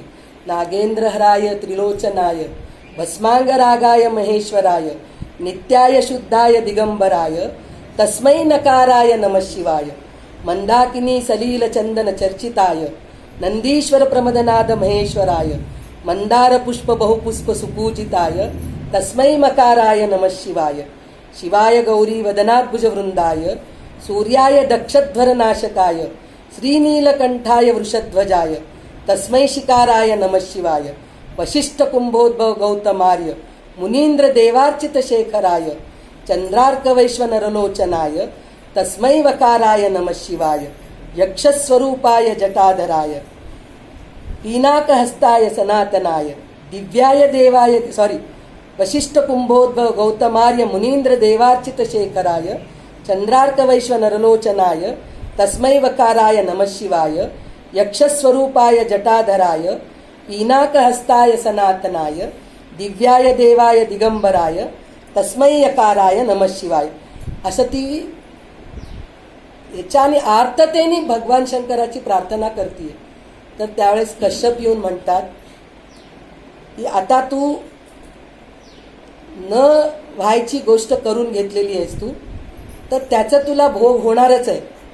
पण त्याचं एक हे काय होतंय म्हणून म्हणलं तर तुझ्या सगळ्या मुलांचं जेव्हा जेव्हा तुला मुलं जन्मतील राक्षस रूपाचे दैत्य रूपात जन्मणार तुला, त्यांचं वध भगवंताच्या हातीच होणार आहे, मोक्ष मिळणार आहे त्यांना. आणि तुझ्या वंशामध्ये 2 भागवत प्रेमी नातू आणि पणतू जन्मणार आहे म्हणून सांगतात.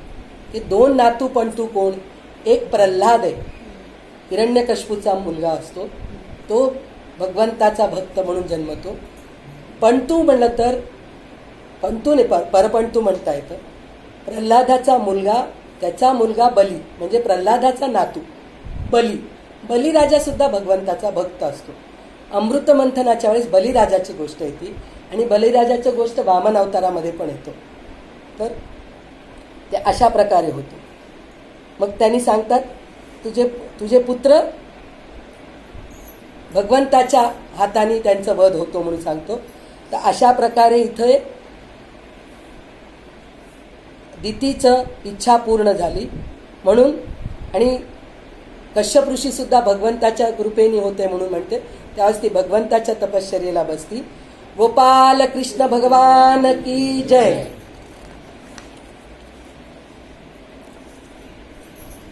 तर ती तपश्चर्येला का बसती? तिला कळालं की आपल्या पुत्रांकडून सृष्टीला म्हणजे ह्या पूर्ण 3 लोकांना त्रास होणार आहे. म्हणून ती 100 वर्ष कश्यपांचं वीर्य पोटात ठेवती. म्हणजे अश्विनी 8 महिने मी काढले म्हणलीस तू आज सकाळी. तिने 100 वर्ष पोटात ठेवली गर्भामध्ये. अश्विनी ऐश्वर्या. तर तसं म्हणते. तर 100 वर्ष ती पोटात ठेवलेली आहे. तर त्याच्यामुळे काय झालं, एवढं ते प्रकाशमान झालं ते गर्भ. त्याच्यामुळे भूकंप यायला लागले पृथ्वीवर. ते देवलोक थरथर कापू लागले. काय बोलायला हे कळत नाहीये. म्हणजे एवढं 100 वर्ष ठेवणं म्हणजे सोपं नाहीये. तर त्याच्यामुळे सगळं थरकाप फुलले. पुन्हा देव जाऊन प्रार्थना करतात भगवंताची की बाबा काहीतरी कर तू, त्याच्याशिवाय काही होणार नाहीये. तर त्यावेळेस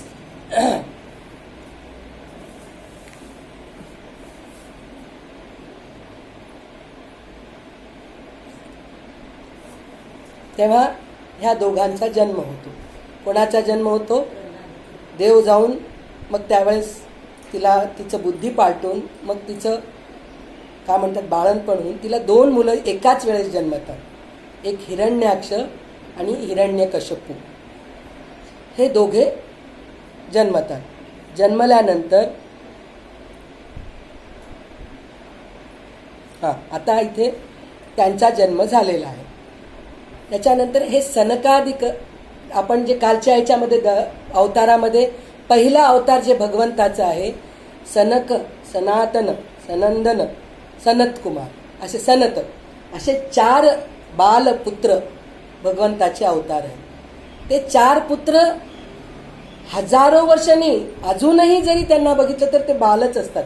त्यांचं नाव कुमारच आहे. सनत कुमार, सनातन, सनंदन असं म्हणून 4 पुत्र आहेत. तर ते 4 पुत्र भगवंताच्या दर्शनासाठी म्हणून भगवंत जेव्हा शेषशाहीवर झोपलेले आहेत समुद्रावरती त्यांचं दर्शन घेण्यासाठी म्हणून येतात एक एक दरवाजा उघडत येतात. तर त्यांचं कसं असतंय दरवाजे उघड, त्यांना काय वाटतं आम्ही भगवंताचेच रूप आहोत, आम्हाला कोण अडवणार आहे, आम्हाला कोणी अडवत नाही. तर त्याच्यामुळे ते लोक ते 6 दरवाजे उघडून येतात. 7व्या दरवाजापाशी जय विजय दोघे थांबलेले असतात तिथे, ते अडवतात त्यांना. नाही जायचं, भगवंत आणि लक्ष्मी दोघे बसलेले आहेत, त्यांना तुम्ही डिस्टर्ब करायचं नाही. ते दोघे द्वारपालक असतात, ते म्हणतात तुम्ही जायचं नाही. पण सनतकुमार सनातनांना काय वाटतंय आम्ही भगवंताचेच पार्षद आहोत, पार्षद म्हणजे त्यांचेच रूप आहोत, आम्हाला का अडवतायत हे, त्यांना थोडंच माहीत असते, जय विजयांना माहीत नसतं हे त्यांचे पार्षद आहेत म्हणून, म्हणून ते अडवतात ते. तर त्यावेळेस त्यांनी शाप देतात की तुम्ही 3दा दैत्याच्या असुरांच्या रूपामध्ये जन्मतात. ते तिथं शाप देतात. पहिला जन्म इथं होतो त्यांचा, कोणाचा, हिरण्यकश्यप आणि हिरण्याक्षाचा, जय विजयाचा शाप मिळालाय ना त्यांना त्याच्यासाठी. तर ते जय विजय घाबरून जातात, मग भगवंताच्या चरणी जातात. तर त्यावेळेस म्हणतात तुमचा जन्म झालाय ऑलरेडी इकडं, तुम्ही काळजी करा आणि लवकरात लवकर परत तुम्ही माझ्याजवळ येणार आहेत आणि मीच तुमचं वध करून घेऊन येणार आहे, काही काळजी करू नका असं सांगतात. तर ते 3 रूप कोणचे दैत्यांचे, 3दा त्यांचं झालेलं कोणचं, एक हिरण्याक्ष हिरण्यकश्यप, दुसरं रावण कुंभकर्ण, तिसरं आहे शिशुपाल दंतवक्त्र. हे असे 3 दंतवक्त्र, शिशुपाल दंतवक्त्र, हे असे 3दा त्यांचं झालेलं. तर आता ह्याच्यामध्ये ते जन्माला आले हे दोघं जणी. तर इथे आपल्या द्वारपालकडून सनकादिक साधूंचा अनादर झाला हे भगवंताला समजले. तेव्हा भगवंत लक्ष्मीसह तेथे येऊन काय म्हणतात, ते 4 ऋषींचे म्हणजे ते 4 कुमार आहेत, बालक आहेत, त्यांचे नमस्कार करतात की तुम्ही ऋषी आहात, आमच्यामुळे जे सेवक असतात आपले त्यांच्याकडून चुकी झाली तरी मालकालाच दोष लागतो. तर माझ्या सेवकांकडून चुकी झाली म्हणून मला दोष लागतंय, तर तुम्ही कृपा करून त्यांना शापविमुक्त करा. तर त्यावेळेस ते असं म्हणतात की तुम्हाला लवकरात लवकर तुम्ही वापस येतात म्हणून म्हणतात. तर त्यावेळेस ते सनक सनातनंद हे लोक कसं त्यांची स्तुती करतात म्हणून म्हणते, शशंक चक्रम सकिरीट, म्हणजे भगवंताची स्तुती. प्रत्येक वेळेस जेव्हा जेव्हा शाप मिळतो, जेव्हा जेव्हा उद्धार होतो, त्यावेळेस देवता कशी इतकं वर्णन आहे त्या भागवतामध्ये, देवताची वर्णन करताना मी करू शकत नाहीये, म्हणजे मी त्या लायकीचीच नाहीये. म्हणून मी संक्षिप्त श्लोक घेतलेले त्याच्यामध्ये, त्या प्रकारे त्यांनी माझ्या मुखाने देवाचं नामस्मरण होईल ह्या हेतूने मी श्लोक घेतलेले. खरं तर त्या भगवंताचं वर्णन आपण कुठल्याही शब्दात करू शकत नाहीत असं वर्णन आहे. भागवतामध्ये भगवंताची स्तुती स्तुती स्तुती स्तुती, म्हणूनच 16,000 श्लोकांचा तो भागवत आहे. एवढा मोठा भागवत कशासाठी आहे, तर भगवंताची स्तुती, भगवंताचं रूप, भगवंताचे लीला ह्याच्यानीच भरलेलं आहे. तर मी तेवढं वर्णन करण्याच्या लायकीची नसल्यामुळे मी मधून मधून श्लोक, काहीतरी छोटे छोटे गाणे, भगवंताचे गाणे घेतलेले. तर शशंक चक्रम सकिरीट कुंडलम सपीत वस्त्रम सरसी रुहेक्षण नमामि विष्णुं शिरसा चतुर्भुजम छायायां पारिजातस्य हेमसिंहासनोपरि आसीनं मम बुधश्यामं आयताक्षम अलंकृतं चंद्राननं चतुर्बाहुं श्रीवत्सांकितवक्षसं रुक्मिणी सत्यभामाभ्यां सहितं कृष्णमाश्रयेत. अशा प्रकारे स्तुती केले. गोपाल कृष्ण भगवान की जय.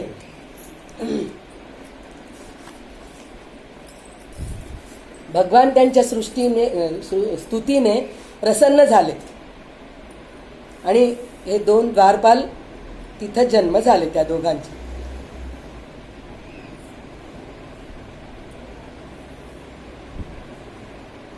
दिदीच्या गर्भात प्रवेश केले.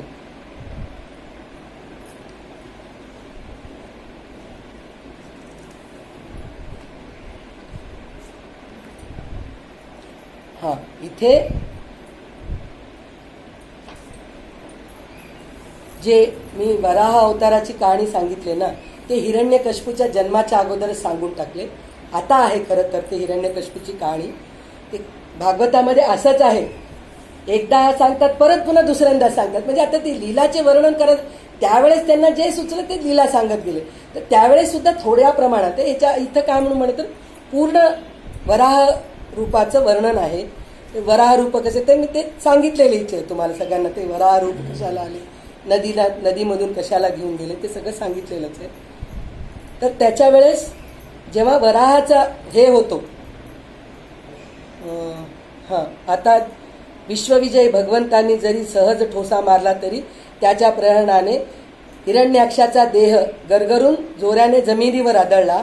भगवंतांनी त्याच्या चरणांनी खूप मोठा प्रहार केला. तेव्हा दैत्यराज भगवंताच्या मुखकमल पाहत पाहत आपल्या शरीराचा त्याग केला.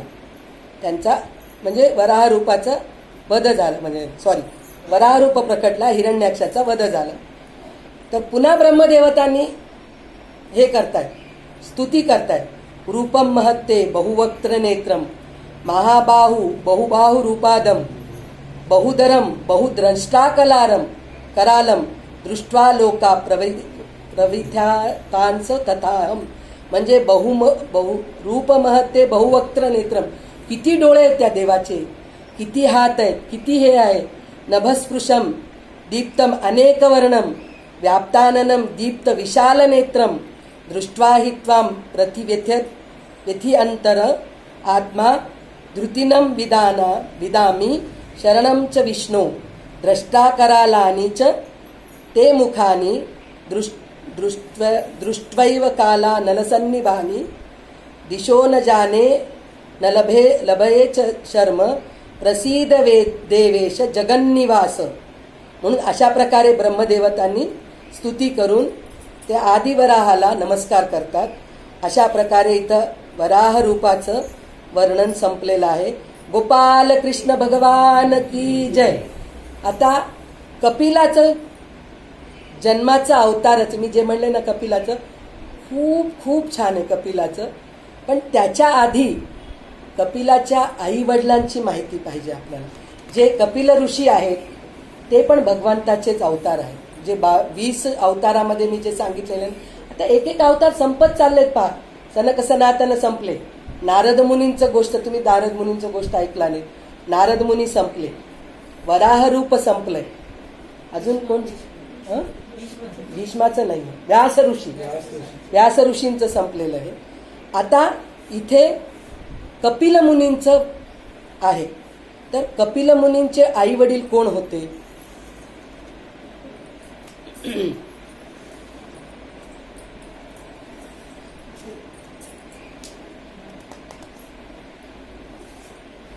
जेव्हा ब्रह्मदेवानी कर्दम ऋषी हे कर्दम ऋषी आणि तिचं नाव काय, कर्दम ऋषी, ब्रह्मदेवानी कर्दम ऋषीला आज्ञा केली. काय आज्ञा केली? तुम्ही प्रजा उत्पत्ती करा. प्रजा उत्पत्ती करावंच ना. जेव्हा सृष्टी निर्माण झाली तर त्याच्यात प्रजा पाहिजे. प्रजा पाहिजे म्हणून म्हणलं तर एक स्त्री एक पुरुष पाहिजे. तर त्याच्यासाठी ब्रह्मदेवानी कर्दम ऋषींना सांगितलंय तुम्ही प्रजा उत्पत्ती करा. 10 वर्ष तपश्चर्या केली. कोणी? कर्दम ऋषींनी. केल्यानंतर सरस्वती नदीच्या तीरावर तपश्चर्या केली त्यांनी. तर त्यावेळेस त्या तपश्चर्याने प्रसन्न झाले. कोण? भगवंत प्रसन्न झाले. त्यांना त्यांनी साष्टांग नमस्कार करून त्यांची स्तुती अशा प्रकारे केली. कस्तुरी तिलकम ललाट पटले वक्षस्थले कौस्तुभम नासाग्रे नवमौक्तिकम करतले वेणुं करे कंकणम करतले वेणुं करे कंकणम सर्वांगे हरिचंदनम सुललितं कंठे च मुक्तावळी गोपश्री परिवेष्टितो विजयते गोपाल चूडामणि विजयते गोपाल चूडामणि. गोपाल कृष्ण भगवान की जय.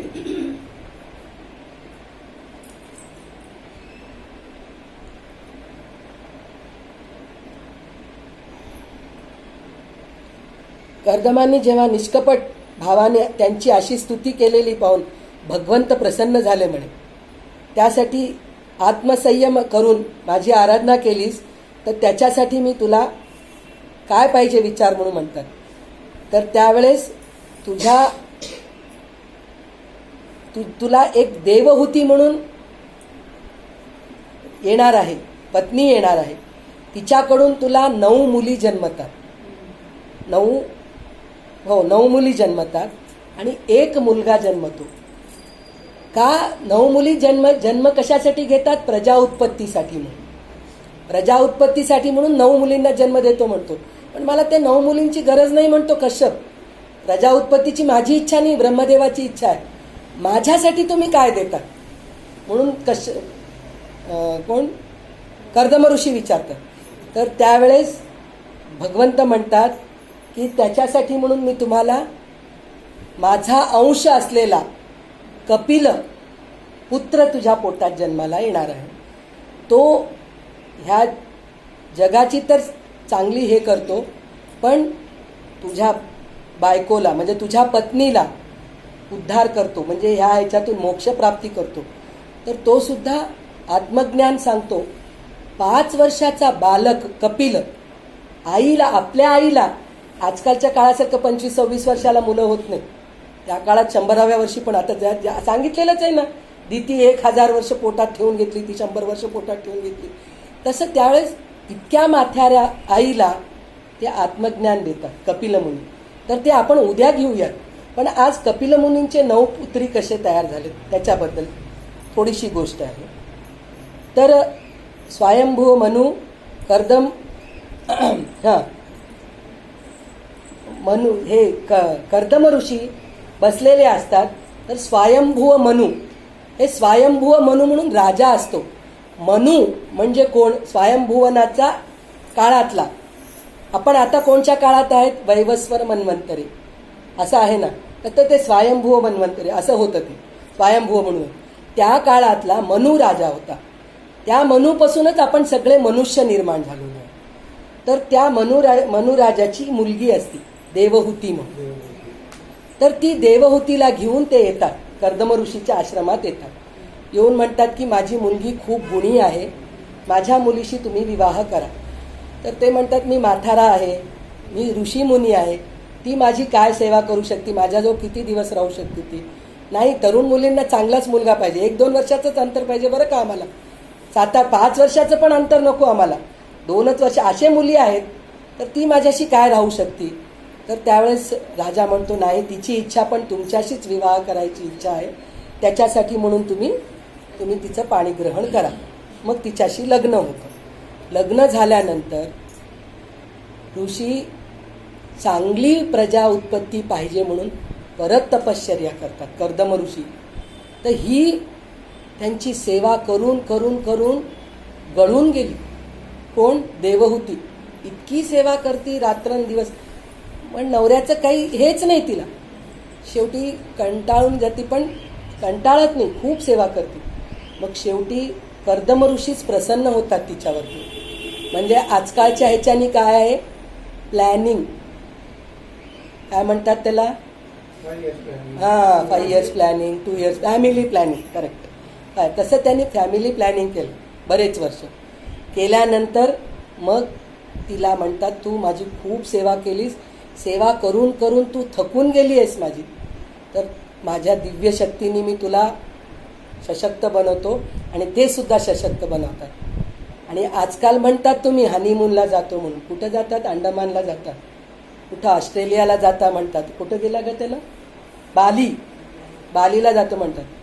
तर कर्दम ऋषींनी तिच्यासाठी म्हणून हनीमूनचं तयारी करतात. कशा प्रकारे तयार करतात हनीमूनची तयारी? विमान, एक विमानच तयार केलेत. कसं विमान आहे म्हणून म्हणलं तर त्या विमानाला पूर्ण फुलांनी सजवलेलं आहे. त्या विमानामध्ये भोजन कक्षा आहे. त्या इतकं वर्णन आहे, 3 अध्याय फक्त त्या विमानाचं वर्णन आहे. इतकं वर्णन आहे. म्हणजे त्या विमानामध्ये काय आहे, पलंग आहे, पलंगाला कशा रीतीने फुलं सजवले, पुन्हा भोजन कक्षा कशी आहे, असे कितीतरी प्रकारे सजवलेले आहे. आणि तिला दासदासी पूर्ण म्हणजे तिला सेवा करण्यासाठी म्हणून, हळद लावण्यासाठी म्हणून, उटी लावण्यासाठी म्हणून, अंग चोळून देण्यासाठी म्हणून, पाय दाबण्यासाठी म्हणून हजारो, जसे आपण म्हणतो ना, त्याला काय म्हणतात तुम्ही, एअर होस्टेस, हे सगळे तुम्ही आता निर्माण केलेले आहेत. कर्दम ऋषी तेव्हा निर्माण केलेले आहेत. हे भागवतामध्ये मी पहिल्यांदा जेव्हा वाचले, 1000 वर्ष पहिले व्यास ऋषी जे वैराग्य मूर्तीचे वडील आहेत, त्यांनी असं वर्णन करा. अरे स्त्रीचं वर्णन तू करू शकत नाहीस, मी करू शकत नाही, किंवा एक कवी करू शकत नाही असं वर्णन. म्हणजे तिचं सर्वांग शरीर ते मी करू शकत नाही. सर्वांग शरीराचे एकही शरीर सोडले नाही. गुप्त अंगाचं पण त्यांनी वर्णन केलेलं आहे. एवढं आहे भागवतामध्ये. म्हणजे इतकं सुंदर वर्णन केलेले आहेत. जर तरुण मुलगा वाचू लागला, वैराग्य प्राप्त व्हावं म्हणून, वैराग्य प्राप्त होत नाही, पुस्तक बंद करून सरळ बायकोकडे जातो तो, असं वर्णन केलेलं आहे त्या पुस्तक, म्हणजे भागवतामध्ये इतकं सुंदर वर्णन केलेलं आहे. म्हणजे स्त्रीचं वर्णन, म्हणजे त्या प्रकारे इतकं सगळं तयार करतात. म्हणजे त्याच्यामध्ये बायको, तिची पत्नी देवहूती आश्चर्यचकित होती. हे काय विमान आहे, हे काय माझ्यासाठी हे सगळेजणी आहेत, सेवा करण्यासाठी दासदासी. जेवायचे तर विचारू नको प्रकार, खाण्यापिण्याचे काय, तर आता तुम्ही पिझ्झा बर्गर म्हणतात, त्या काळाचे तर पदार्थ विचारू नको. चांगल्या तुपाच्या मध्ये जिलेबी केलेले आहेत, गुलाबजामुन आहे, कुठं बालुशाही आहे, कुठं बुंदीचं लाडू आहे, कुठं श्रीखंड आहे, कुठं काय काय नाही असं नाहीये. आणि सुगंधकर गोष्टी विचारू नको. अत्तराचे कितीतरी प्रकार आहेत. हे आता तुम्हाला सगळे अत्तर एसेन्स आहेत, त्या काळात डायरेक्ट फुलातून मिळत होते, नैसर्गिक ते तशा प्रकारचे अत्तरं आहेत. पुन्हा पक्षी कितीतरी प्रकारचे, म्हणजे ते पक्ष्यांना पाहून आनंद.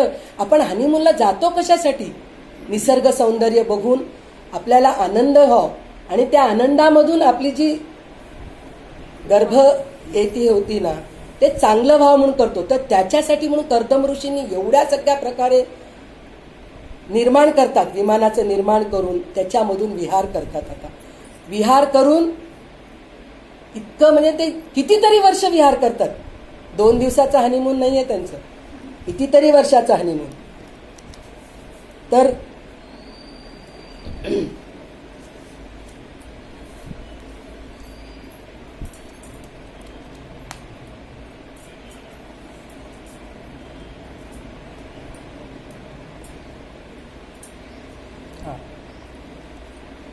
मग तिथून परत आश्रमामध्ये येतात. आल्यानंतर ती गर्भवती राहती, देवहूती, त्या सगळ्या ह्याच्यातून. तर तिला 9 कन्या होतात. त्या 9 कन्यांचे नावं मी सांगते आता तुम्हाला.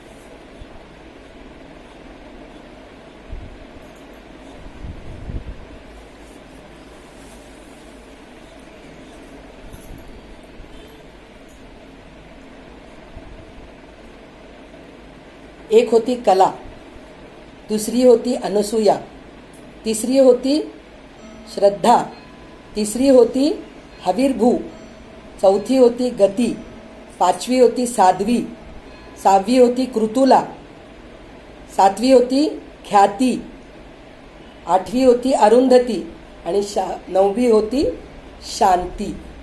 असे 9 मुली जन्मलेत तिला.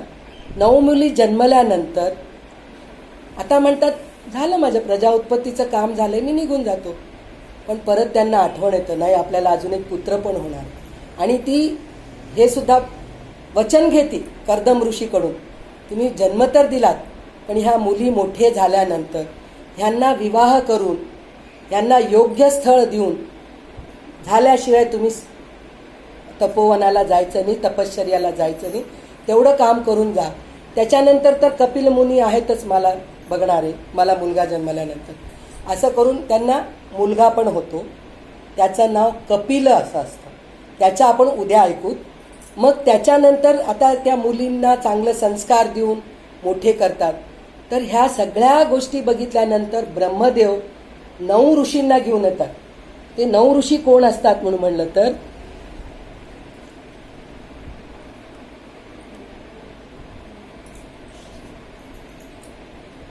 कपिल मुनी जेव्हा जन्मतात, कपिल मुनी जन्मले म्हणजे भगवंतच अवतरले ना, म्हणून त्या भगवंताच्या दर्शनासाठी म्हणून ब्रह्मदेव येतात. 9 जणांना कोणाला घेऊन येतात? 9 ऋषींना घेऊन येतात ते. तर ते 9 ऋषींचे कोणचे नाव आहेत? आता त्यांच्याशी लग्न करून देतात. कर्दम ऋषी 9 कन्यांशी लग्न करून देतात. तर कला नावाची कन्या मरीचीला देतात. अनसूयाला अत्री, दत्तात्रेयाच्या आई वडील आहेत ते. म्हणजे आता बघा तुम्ही कसं आपल्याला ते लिंक कसं लागत जातं. म्हणजे आपण कुठून निर्माण झालो? ह्यांच्याकडूनच निर्माण झालेले आहोत आपण. दत्तात्रेय निर्माण झाले असं एक एक म्हणजे आता ह्याच्यामधून ह्यांच्या वंशाचेच सगळे पुत्र पौत्र हे सगळं होत होत होत आपण इथपर्यंत आलेले आहोत. तर ह्याच्यामध्ये अनसूयाला अत्रीशी लग्न झालं, श्रद्धाला अंगिराशी लग्न झालं, हवीरभूला पुलस्था म्हणून ऋषीची झालं, गती पुलहाला झाली, साध्वी कृतूला झाली आणि ख्याती भृगु ऋषीला झाली, अरुंधती वशिष्ठ लग्नामध्ये दाखवतात बघा तुम्हाला, अरुंधतीला बघा म्हणून ते अरुंधती वशिष्ठ आहेत. आणि शांती नावाची कन्या अथर्व ऋषींना झाली. कर्दमांनी त्या विवाहित ऋषींच्या त्यांच्या पत्नीसह उत्तम सत्कार केला. विवाहानंतर सर्व ऋषी कर्दमांचे निरोप घेऊन अतिशय आनंदाने आपल्या आश्रमाकडे निघून गेले. कर्दमांनी आपल्या घरी साक्षात देवाधिदेव श्रीहरींचा अवतार घेतलेला आहे हे जाणून एकांतात एकट्यामध्ये जाऊन त्यांच्याशी बोलले. मुलाशी, स्वतःच्या मुलाशी बोलले, तुम्ही माझ्या घरी पुत्ररूपाने जन्म घेतलात, तर मी आता हे तिन्ही ऋणातून मुक्त झालेलो आहो. म्हणजे मी संन्यासाच्यातून झालो, गृहस्थाश्रमामधून पण झालो, आता मला संन्यासाश्रममध्ये जायचे. तर मला ह्या सगळ्यातून मला हे करा, आता मला आज्ञा द्या म्हणतात मुलाला. तर त्यावेळेस मुलगा म्हणतो की तुम्ही काही काळजी करू नका, मी आईची खूप छान प्रकारे सांभाळ करतो. आणि तिला तेव्हा भगवान कपिल म्हणाले, मी आज्ञा करतो की तुमच्या इच्छानुसार जा आणि आपली संपूर्ण कामे मला अर्पण करा. अशा मोक्षपदाला जा तुम्ही, भजन कर. तेव्हा भगवान कपिल म्हणाले, मी आज्ञा करतो की तुझ्या इच्छेनुसार जा. कर्दमांना सांगतात, आपली संपूर्ण कर्मे मला अर्पण करा. करीत जिंकण्यास अत्यंत कठीण अशा मृत्यूला जिंकून मोक्षप्रद प्राप्त करण्यासाठी माझे भजन कर. म्हणजे तू जा, आता जाऊन तू माझं भजन करत राहा. माता देवहूतीला सुद्धा मी संपूर्ण कर्मापासून मुक्त करणारे आत्मज्ञान देतो, त्यामुळे संसाररूपी भयापासून ती पार जाईल. भगवान कपिलांनी असे सांगितल्यावर प्रजापती कर्दम त्यांनी प्रदक्षिणा करून प्रसन्न चित्ताने वनात निघून गेले. अशा रीतीने इच्छा आणि द्वेषरहित होऊन सर्व समबुद्धी आणि भगवत भक्तीने संपन्न होऊन श्री कर्दमांनी भगवंताचे परमपद प्राप्त करून घेतले. गोपाल कृष्ण भगवान की जय. आता आपण उद्या कपिल ऋषींचं आख्यान ऐकूया आपण, आणि तिला कसे मोक्ष मिळाले ते आपण ऐकूया. माझ्या बुद्धीला जसं समजलं, आणि मी कोणत्या प्रकारे अभ्यास केले मला माहीत नाही, पण मला जसं समजलं त्याप्रमाणे मी तुम्हाला सगळ्यांना माझं अभ्यास केलेलं मी तुम्हाला अर्पण करते आहे. आणि जे काही चूक आहे ते माझे चुके आहेत, आणि जे काही चांगलं आहे त्या ह्या भागवत ग्रंथामधलं चांगलं सांगितले असं समजून माझे काही चुक्या असेल तर मला क्षमा करा. आणि ह्याच्याहून चांगलं सांगावं म्हणून मला प्रोत्साहन द्या.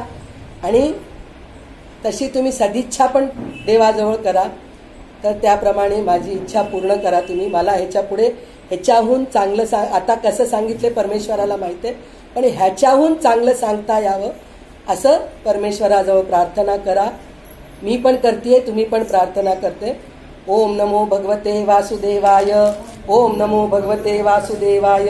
ओम नमो भगवते वासुदेवाय.